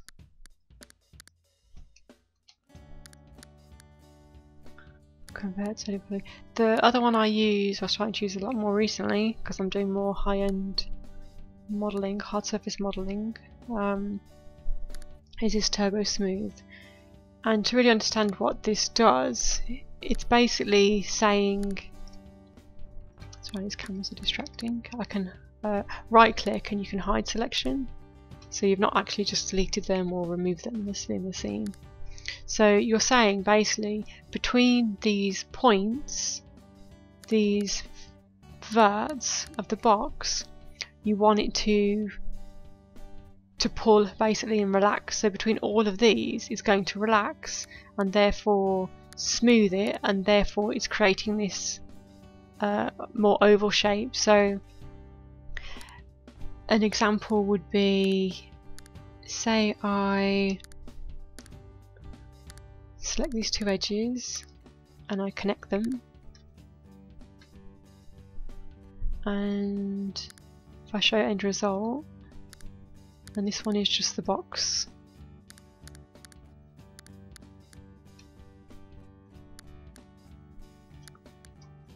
Okay, so you can see there how if I select two objects on the keyboard, I do Alt Q, it's going to isolate selection. So it's just showing me the two objects that I've got selected. So you can see that this is the one where in the top I've added a cut, and this one I haven't added the cut. Showing the geometry there. Okay, so if I show end result there, turn that one on. You can see how, because there's a cut, it's meaning that it hasn't been able to smooth it, because that cut is saying, hold on, I want to hold the mesh there. So it's basically like hold points, anchor points to it. So again, another example here. If I select the edges, I'm just going to remove this one.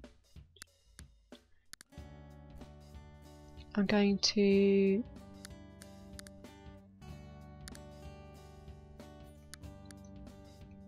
connect.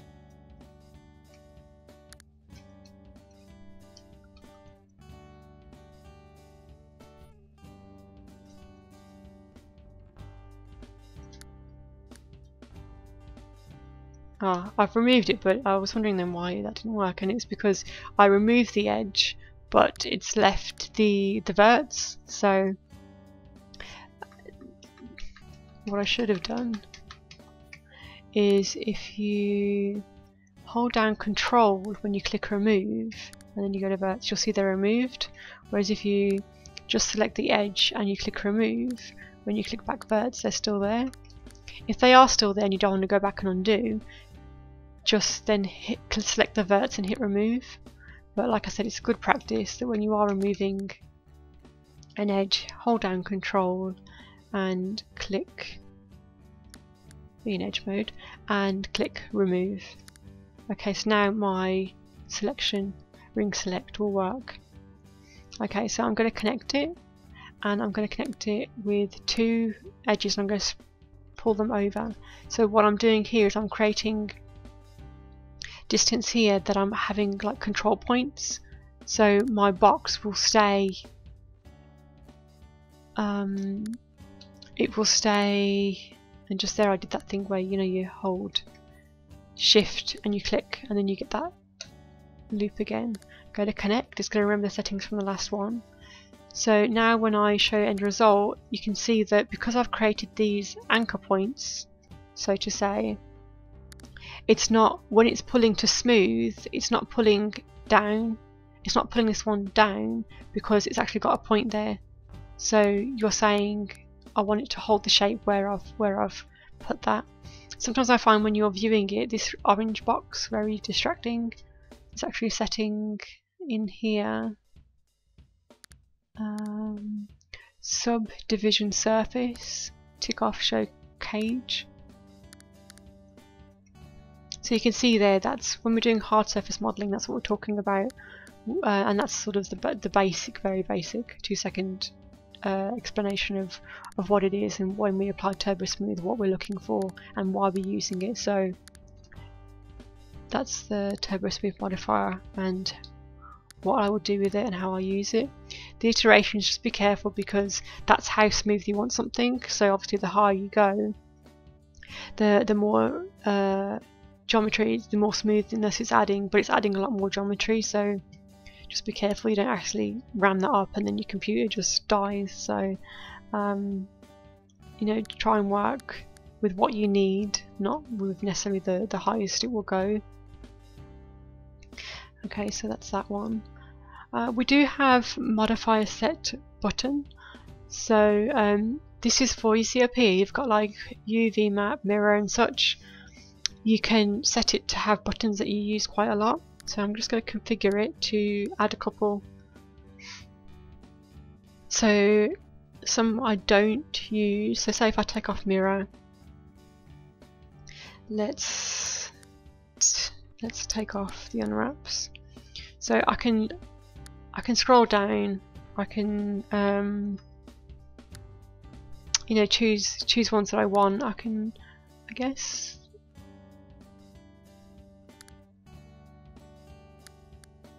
it's pretty cool. They've got like I guess as it says, it's like it sets, you know, just preset ones that you may want. You can actually type in how many buttons you want. So that reset X form is a pretty good one to have. They've changed, I'm pretty sure they've changed this recently, so just bear with me a second.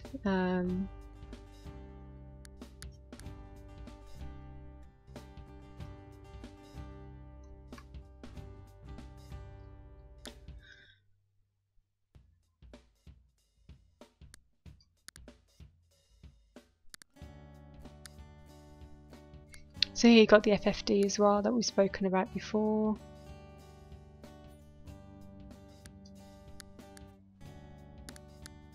Can drag over editor mesh, let's talk the poly. That reset X form is a good one to have on there. Unwrap actually is a good one to have on there, but again I have keyboard shortcuts to them.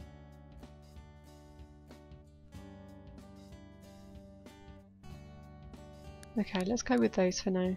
So I've set in my object. So now I've got an editable mesh modifier on it, or I want to add configure.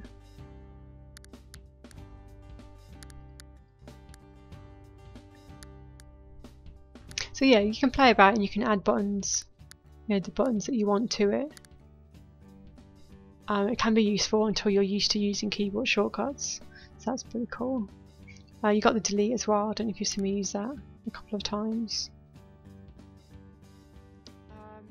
Unwrap editor is something you're going to need to know how to do. So unwrap modifier, you've got two options. You've got the UVW map, which I always get confused between the two unless I open them up. So this one is where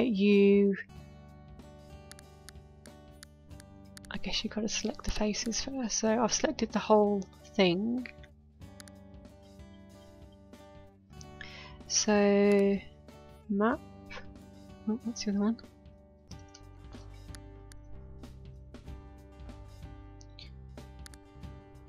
I can say box, I can give it a size,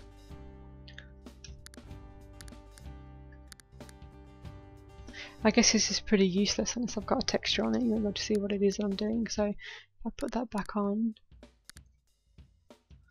let's save a second.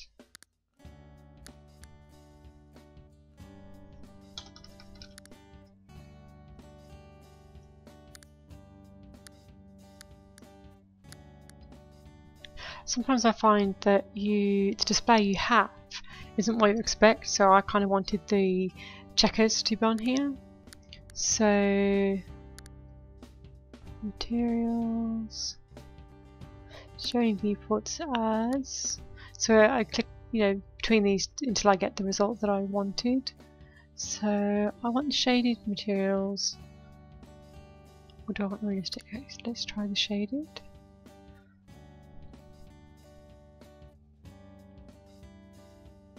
Bear with me, Max is thinking. You can also get to that option by clicking over here, and you click it and scroll down to materials, and the options are there as well. It says it's not responding, but just give it a minute.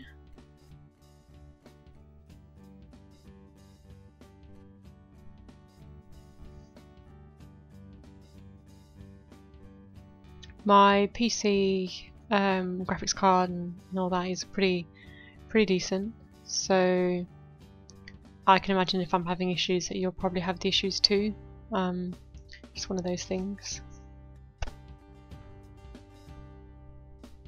Sometimes when you go to click something, if you're a little bit impatient like me, and it'll say, do you want to close, do you want to wait?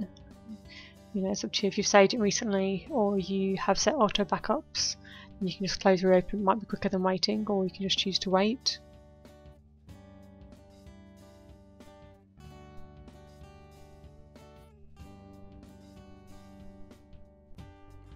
But while we're waiting, I just want to talk about the auto backups. So don't forget that if you save increments of, say, you set 5, that once it's done those 5, it goes back to save over the first one.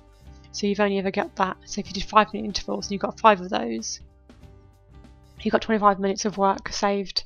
So if you want longer than that, so if you want more increments to go back to something, it's pretty good to save more increments as you work.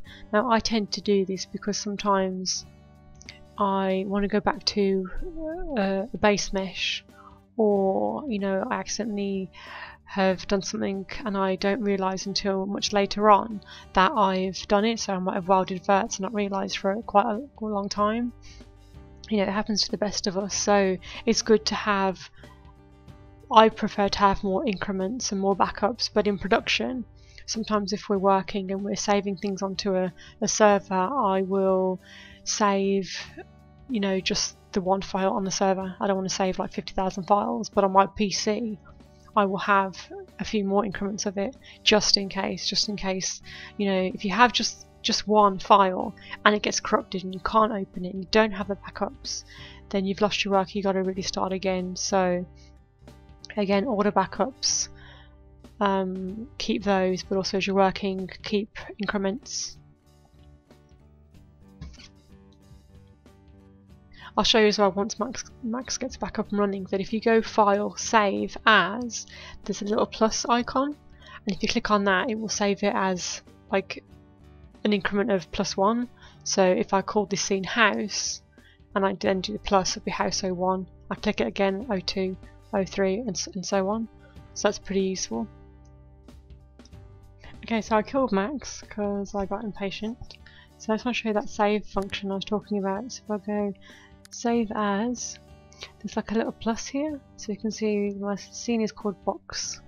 If I click the plus, if I go back, I can see I've got there's the original and then Box 1. If I do it again, I get Box 2 and so on and so forth. So it's quicker than me going in and actually typing in 102 and so on and so forth. So just keep that in mind. So when we go to here, the difference between shaded materials and realistic, I believe that the shaded will only show you the diffuse and one of the other maps, I can't remember if it's specular or transparency, whereas realistic it goes to show you a lot more materials in your material setup. So in theory, shaded materials with maps should work. Okay, so I've got it to realistic and I've gone to materials and it's realistic materials with maps, and that's what I see here. So the reason why I don't see something on the top, it's because the scaling of this, change this to 10, you see, there you go. So back to what I was originally trying to show you, I'm going to add the modifier. I'm going to do box, and you can see here if I change this amount, it makes the box larger, therefore you're seeing this tile less. So you can also, if you open it here and click gizmo, and you can change it here in the viewport. So like if you don't know exactly what number to type in here, you can just do it by eye. You know, if you do have an actual texture that you want to do. But in what we usually do is if we have something that's the same, let me collapse this. If I put the same material on, so I'm going to set it all to 1. What we aim for is majority of time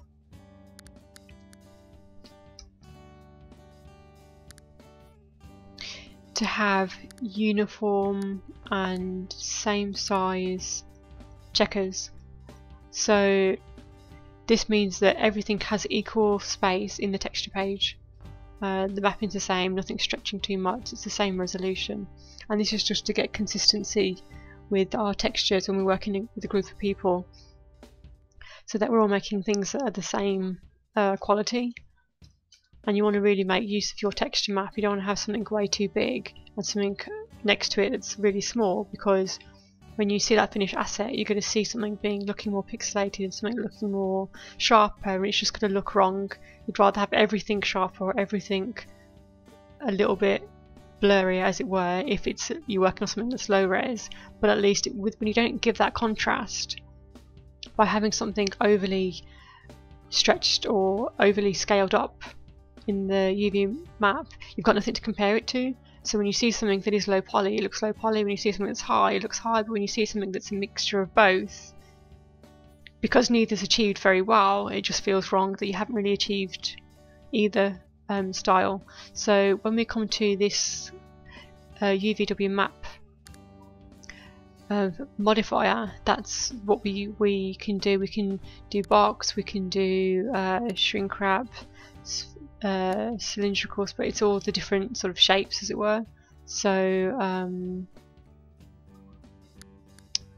we can do alignment, so we can change that. So you can see here I've got the cylindrical one selected. I'm going to just scale this up. Okay, so you can see this is the shape it's unwrapping it to, and obviously it doesn't work on this face because it's not a cylinder, so it's not going to look great. You know, because it's a box, I'd use box backing. If the shape's more cylindrical, I'd use that. So it's depending on what your. If I turn this, you'll see that it's going to look better on. You can use your angle snaps. If I turn it, it looks better, you know, on these sides because that's more straight. Whereas this, it's just getting confused as to what do I do up here.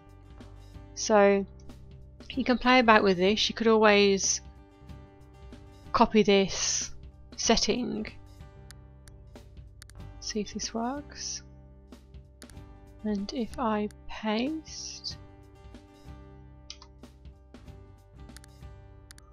I was thinking that you could, in theory, so if I delete this one, oops, just deleted the whole thing. Delete that. I'm going to collapse. I'm going to select just these top faces, right angle 45 degrees.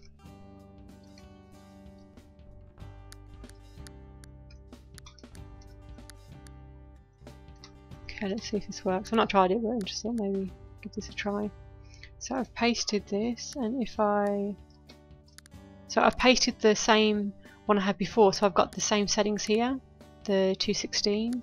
So in theory, if I rotate that by 90 degrees, you can see down the bottom here when I was rotating it was 90. I've got the snaps on.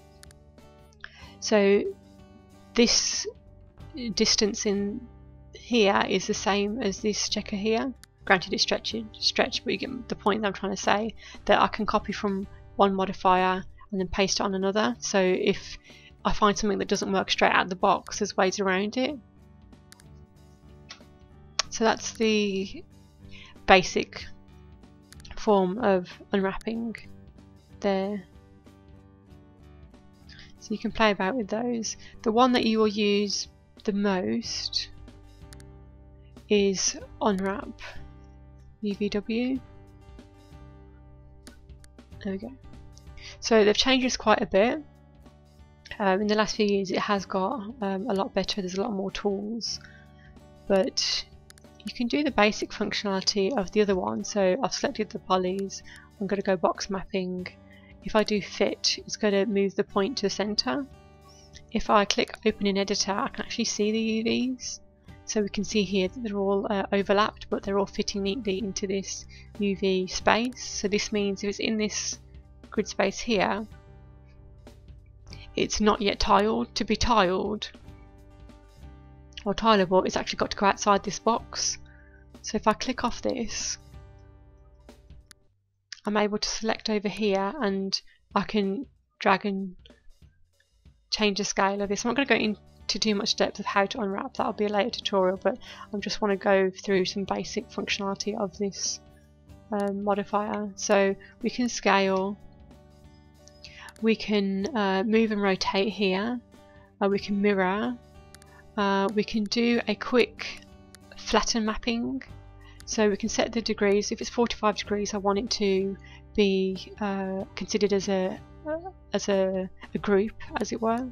So if I do that, you can see it's automatically unwrapped it within my texture box, so that it's one tile and nothing's overlapping, and that's the best it could do with a square. So I can come in and I can tweak it, you know, but I really want to fill out this square as much as possible. So this could be done in two ways. Either I create, you know, a square texture and you could create 2 more squares, textures, smaller sizes but same resolution. That's a long way around about it. Or you can detach some of the faces. Every now and then, if I'm met with something, so say it was like that, okay, and I hope this isn't too advanced, but if I wanted to make a cut down here, so then I could take these faces here, rotate them and fit them in this space, what I would need to do is add a cut in this geometry. So I'll show you what I mean. So I know this is the face that I want, and if I select that here, it's the bottom one that I want. So I need to work out which way the edge is going to be. So if I select all the edges, okay, it's that way. So I'm going to, you can see how if I select in here, in the viewport, it goes red, and if I select in here, it shows me in here. So there is communication between the two. So I'm going to collapse that. I'm going to select the edges. I've forgotten which way it is now, but let's try. Hold on, Max is thinking again.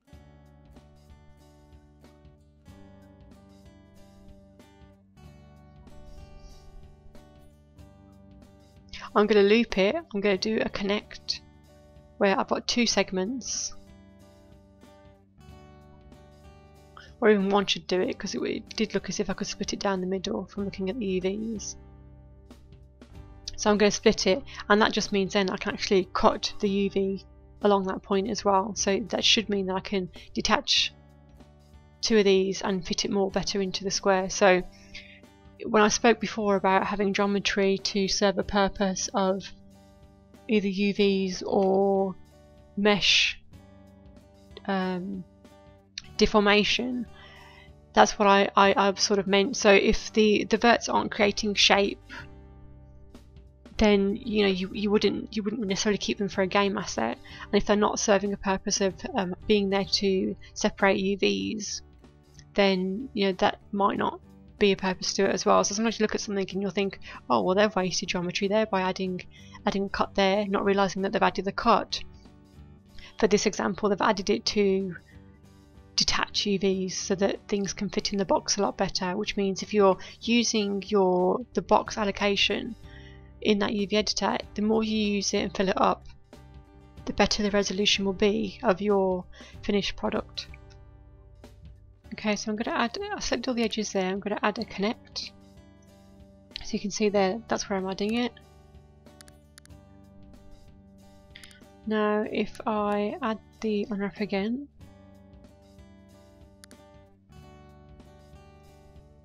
open in editor. Okay, yep, totally did that the wrong way around. Okay, that's all.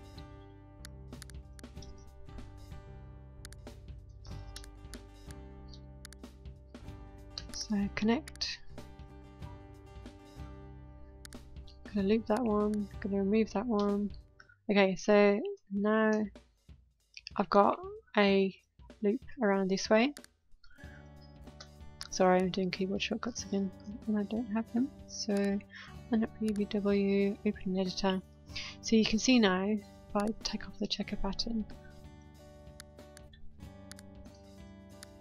that if I select these, I right click, break, and I can rotate.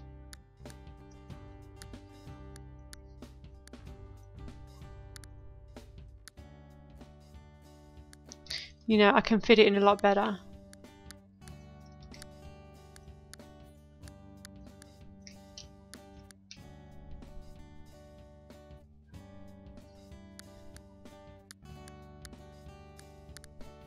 Than if I hadn't have added that cut. So that's something to consider when you may want to add cuts in geometry that aren't useful for the purpose of deforming the mesh. Sorry, I really should have explained a bit more about that unwrap map. So you've got your basics. Something that's pretty funky is the Pelt mapping. So if you select the faces that you want, let's see. So they've put it under the peel tab, so you can click on quick peel, peel modes, reset, and you can do seams. So the seams are these green, are these things here, like you can see this green. I think it used to be blue on this. It's changed. So you're clicking, I guess it's because it's already detached, that's why it is how it is. If I do start. Right, so I've selected the faces. I'm going to do peel. If I start, commit. So basically it pulls it. So the faces I've got selected, it pulls. And then I can go relax again.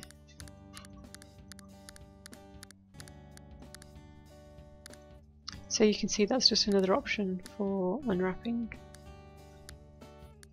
But like I said, I'll go into more detail about unwrapping a little bit later. I just want to show the options that you've got: the basics, the planar, cylindrical, spherical, and box. To show you the planar one and how you can use it.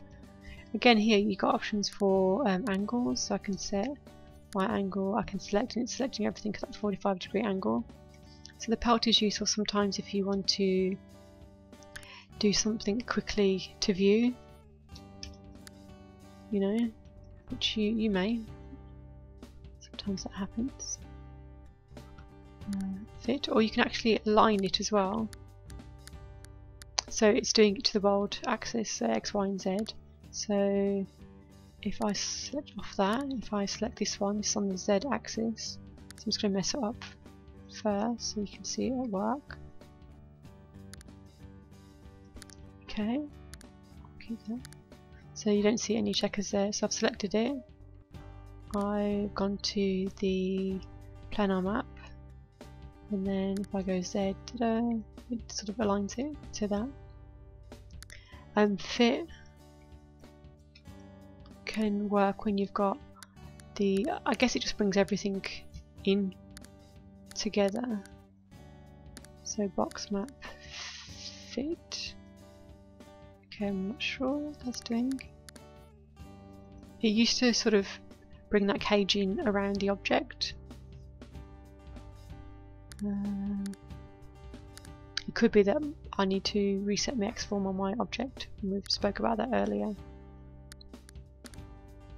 Another thing you can do, say if you had that earlier option. I'm not sure if I saved it. Delete that one and check.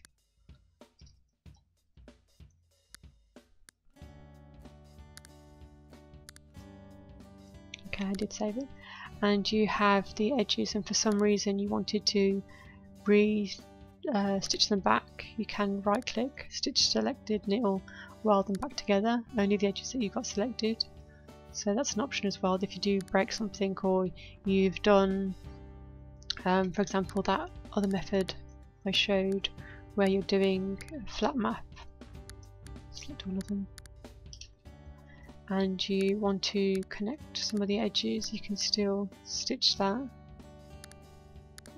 together. Go to move.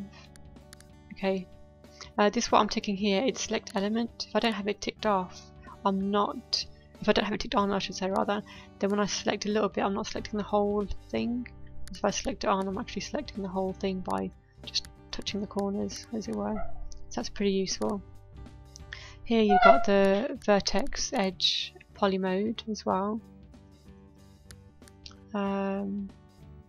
So I think this is your basics. And sorry, maybe I didn't mention is when you do have a map placed on it. So say if I do box and I click on open editor and I come over here and try and do anything, it shouldn't let me do anything because I've still got it selected over here. I need to deselect that in order to come over here and be able to tweak in the editor. So in this panel here, this will be my material. So if I had a texture plugged in, I'll be able to see the texture here. if I did. At the moment I've only got my checker pattern, so that's all I'll be able to see. So this is the checkers that I've got in the material slot, so different colours. You can tile this as well, so if you're making like a brick or something like that and you wanted to tile it, you could go to preferences, tile here, so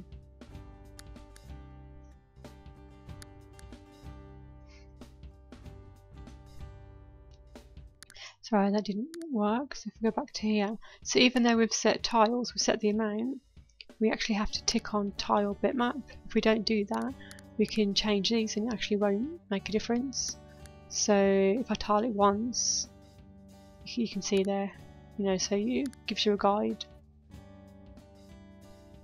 I think that's display preferences. You could change this if you want. The seams and shared, I like to have show shared subs on, and this is useful when I go to edge mode, and if I select an edge, you see how if I select this one goes blue, and that's because it's telling me that they're actually connected. Like if I right click this and go stitch, it's actually stitched that one to this one. Whereas say if I went over here, like if I had an edge that wasn't attached to anything,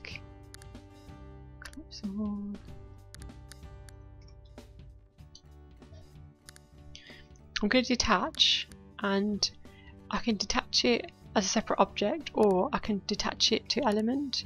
This means that I've unwelded the verts and I've got it as a separate poly, but it's still part of the same mesh. So let's go back to that unwrap.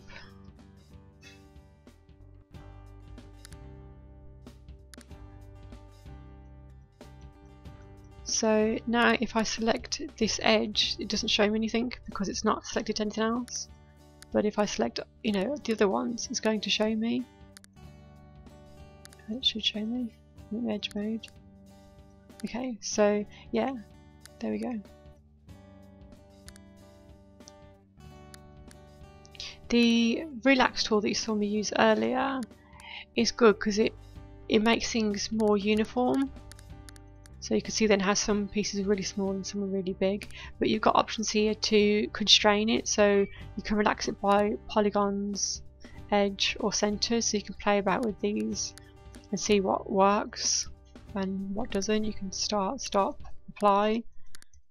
Undo also works, so don't be afraid to just try something, or if you ran out of undos you could just delete the modifier and re-put it back on and start again. So don't be afraid just to really, you know, play about with the settings in here. But again, I'll cover the unwrap UVW modifier in way more depth in a later tutorial, but I just want to show you that it's there and the kind of things that you can do with it. Okay, collapse that. So let's talk about pivot real quickly because it's one important thing. So say I have edited this geometry a lot and somehow I've moved it about and I've done this and done that. You'll see that the pivot of this object is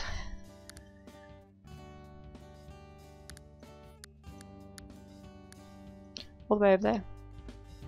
So what I want to do is move that pivot to the center of here, because you know there's no point me having the pivot over here, because when I move it I've got to, if I have this in view and I want to move it, I've got to zoom out and go over here, you know, so I want to keep it clean. I want to just move the pivot back to the center. So if I go here, affect pivot, I want to align it to the world, I want to center it to the object, and there you see my pivot's back to the center. So that's something I do quite a lot. You might want to move your pivot, and again you can use snaps to snap it to a corner, or you know, to a poly or to a grid point or whatnot, so you can do that. We spoke before about how we can change the gizmo to be affected from different pivot orientations. So you've got working here, and this is defined over here, so you could edit the working pivot and it's showing you that that pivot's here. So I could hit snap and I'm going to snap it to a vert, and my working pivot from now on is over there on that the corner there that I selected. So if I click working, you can see that the pivot gizmo has jumped to this corner because that's where I placed it just now. So be aware that that's where we can define that.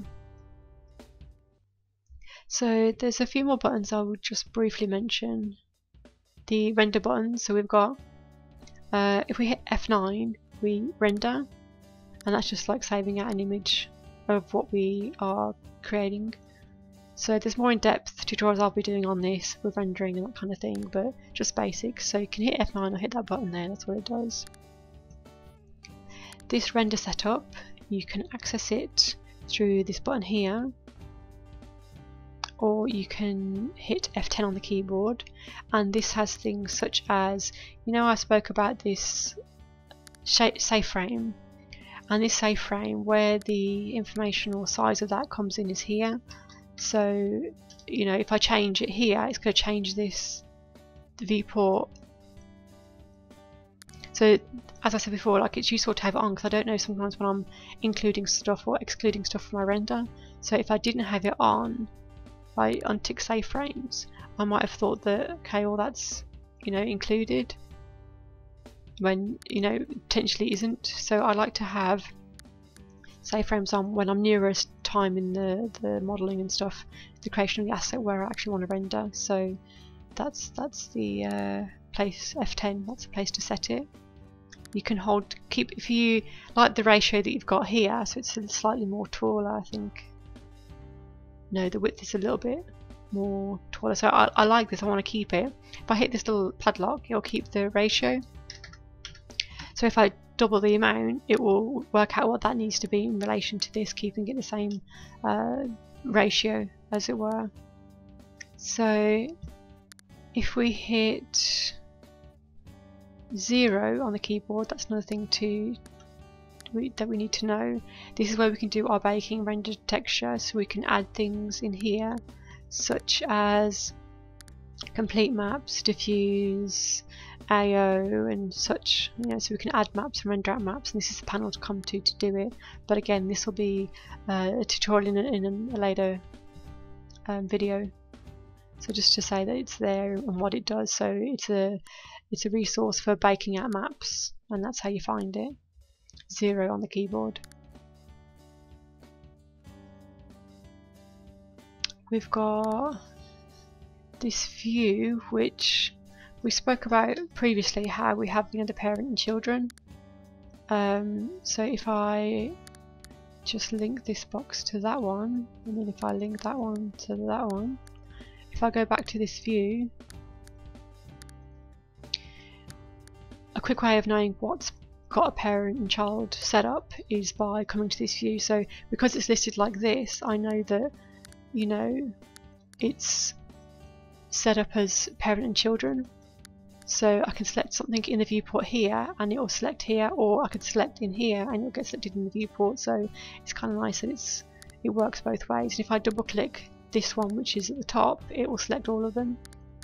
And again, I can do that in here. So it's a good way it's a good thing to know that there's, you know, again, there's so many ways of doing things in Max, but this is another way of, you might prefer a more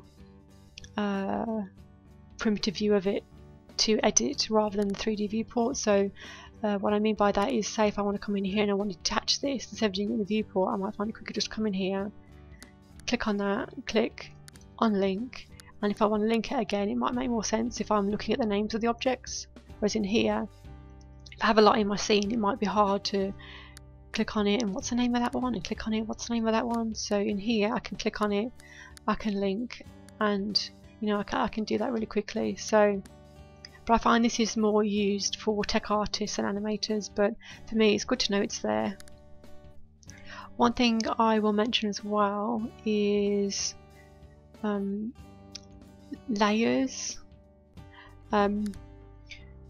So I guess it's just a file management, so it's how to keep my scene organized. So sometimes in a company, if we're, let's go detach all these, if we're making things that we're all working different scenes, but we want to keep things so that if I open up Billy Bob's scene next to me, I'm going to be able to open it up and know what things are. So, you know, if we're all making cars, we'd have a folder and we'd select something, we'd add a folder, create new layer. So if I call this car body, so I can see in there I've got this box 01, which will actually be this here. So if I change that to car body, okay, so if I select this one, say that was the wheel, I'm going to create another one. I'm going to call it wheel, or wheels, okay, and then that's in there. So another good thing about this, and another reason why we do it, is we can freeze and hide things within a folder. So I can say, okay, I don't want to see, I want to work on other things, so I don't want to see that. I don't want to see the car body. We can freeze it, and what freezing means is that we can't select it. We can't work on it. So sometimes we want to freeze something so we don't accidentally work on it. So you might have finished it and you want it in the scene, you want to see it in the viewport, but you don't want to accidentally select it, because then you might move it, or you might change it in some way. So we lock it, and we lock it. You can right click on it and you can go freeze selection. Now you'll see how it goes grey, and sometimes it's good, but sometimes you actually don't want to have it like that. So if you click it, right click, object properties, and click show frozen in grey, tick that so it's off. Now when I freeze it, I can see the checkers. Okay, so I can move things from one to another. So I mean, this one isn't in any folder, so, or any layer I should say. So I can come up here and add selected. So you'll see now that it's in that one. So if I hide it, you'll see that's contained in there. So again, it's just to keep things tidy, and so that you know you can find things quicker, you can freeze things quicker without having to, you know, zoom in, zoom out on the viewport. You can actually come in here and have it all laid out. So it's a good thing to use, and it just, especially in a studio environment where, you know, you're working with different people on different things, but you want to make your Mac set up in a way that your colleagues can open it and just see what you're doing, especially when you're working on things with so many different parts. So company I use this the most is when we're doing theme park game, and we, you know, Rides had different bits to it and that kind of thing. So it really can be useful, and maybe when you start off you might not be using it so much if it's just yourself using the scene, but I would recommend you just every now and then just try and use them and just see if you find it beneficial. I'll go over just 2 more modifiers really quickly. Just going to create another, let's do a cylinder, just make a change. Poly, I'm going to go to the top, going to connect, go to delete. Okay, so I've got half a cylinder. I'm going to move it to 0, 0. I'm going to go world, and here I can just go 0, 0. Because I've removed half of it, I'm just going to reset the X form again, just to keep things clean. So collapse 2. Just going to save my scene, Control S. So up here we've got mirror. So we can do it for where we want a copy, where we don't want a copy. So we can do an instance or a reference. So we can do you want it to be, which orientation do you want it, you know? So there's different things that we can do here. We've also got here on the modifier panel, if we select polys, we've got a mirror modifier. So this is useful only because with the other way, when I have mirrored it, I've got to then attach it, but it still works pretty good. Normally what I do, to be precise, if I wanted to mirror something like that, I'd collapse it, I'd select it, I'd snap it, and then I'd weld it. So then I know that it's exactly in the middle. Don't get me wrong, I would never use it for the purpose of a cylinder, but I'm just telling you that this is the function of it. So if I'm creating something and I want to mirror it, that's not necessarily on 0, 0. I'd use this mirror option. And also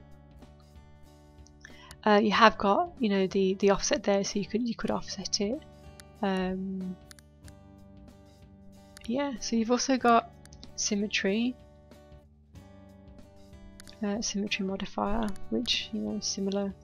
Again, you can flip it. You can. The threshold here is to do with.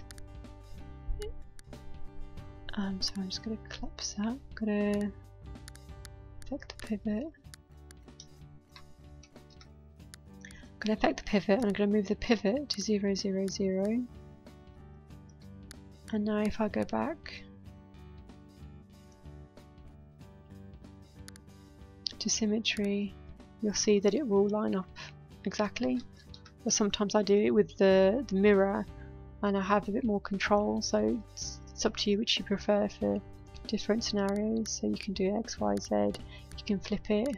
You know, this threshold is to do, as I just said, to do with the verts, and if you want them welded or not. Like if I do 0 and I collapse that, the verts here won't be connected, but if I ramp it up a bit and I collapse it, it's going to be welded, the points here. So you can see there I'm selecting it. So if I undo that, if I put that to 0, if I collapse that, you'll see I've got 2 verts selected. So when we're modelling in games, we do a lot of work with symmetry, because you know, it just saves you a lot of time. So symmetry and mirroring, you know, you do need to have that in your workflow and be aware that it's there.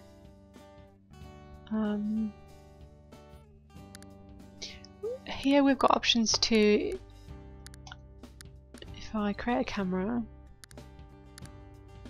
just so I've got one in my scene, it's the only purpose, and if I create a light,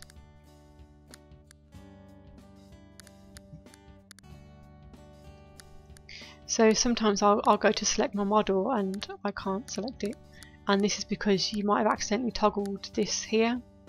So you can say, okay, select just geometry, so I can select over a wide variety of things, because you might have lights inside geometry and that kind of thing, or not inside geometry, but well, I guess you could. If the room is inverted and you've got a light inside the room, then yeah, you could drag select, and I'm selecting just the mesh, or I could say, okay, select just the lights. It's just a quick way of honing in on just those things that you want to select. But usually it'll be on all, but just as, you know, to be aware that it's there, that you can have it to just select certain things if you want to select certain things quickly. And like I said, you can hide things as well.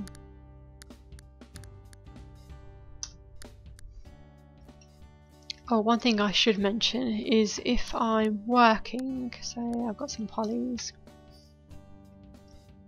and if I do Alt and H, it will hide the polys.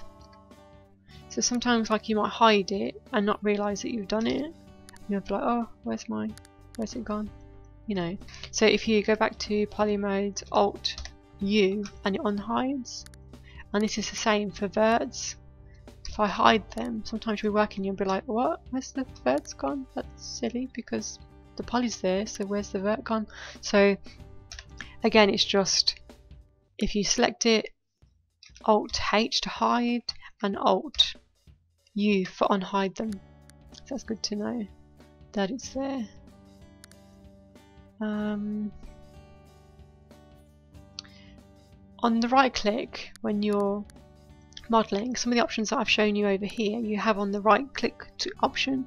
So, you know, if you select a face and you want to extrude, I can access it from that menu there, extrude.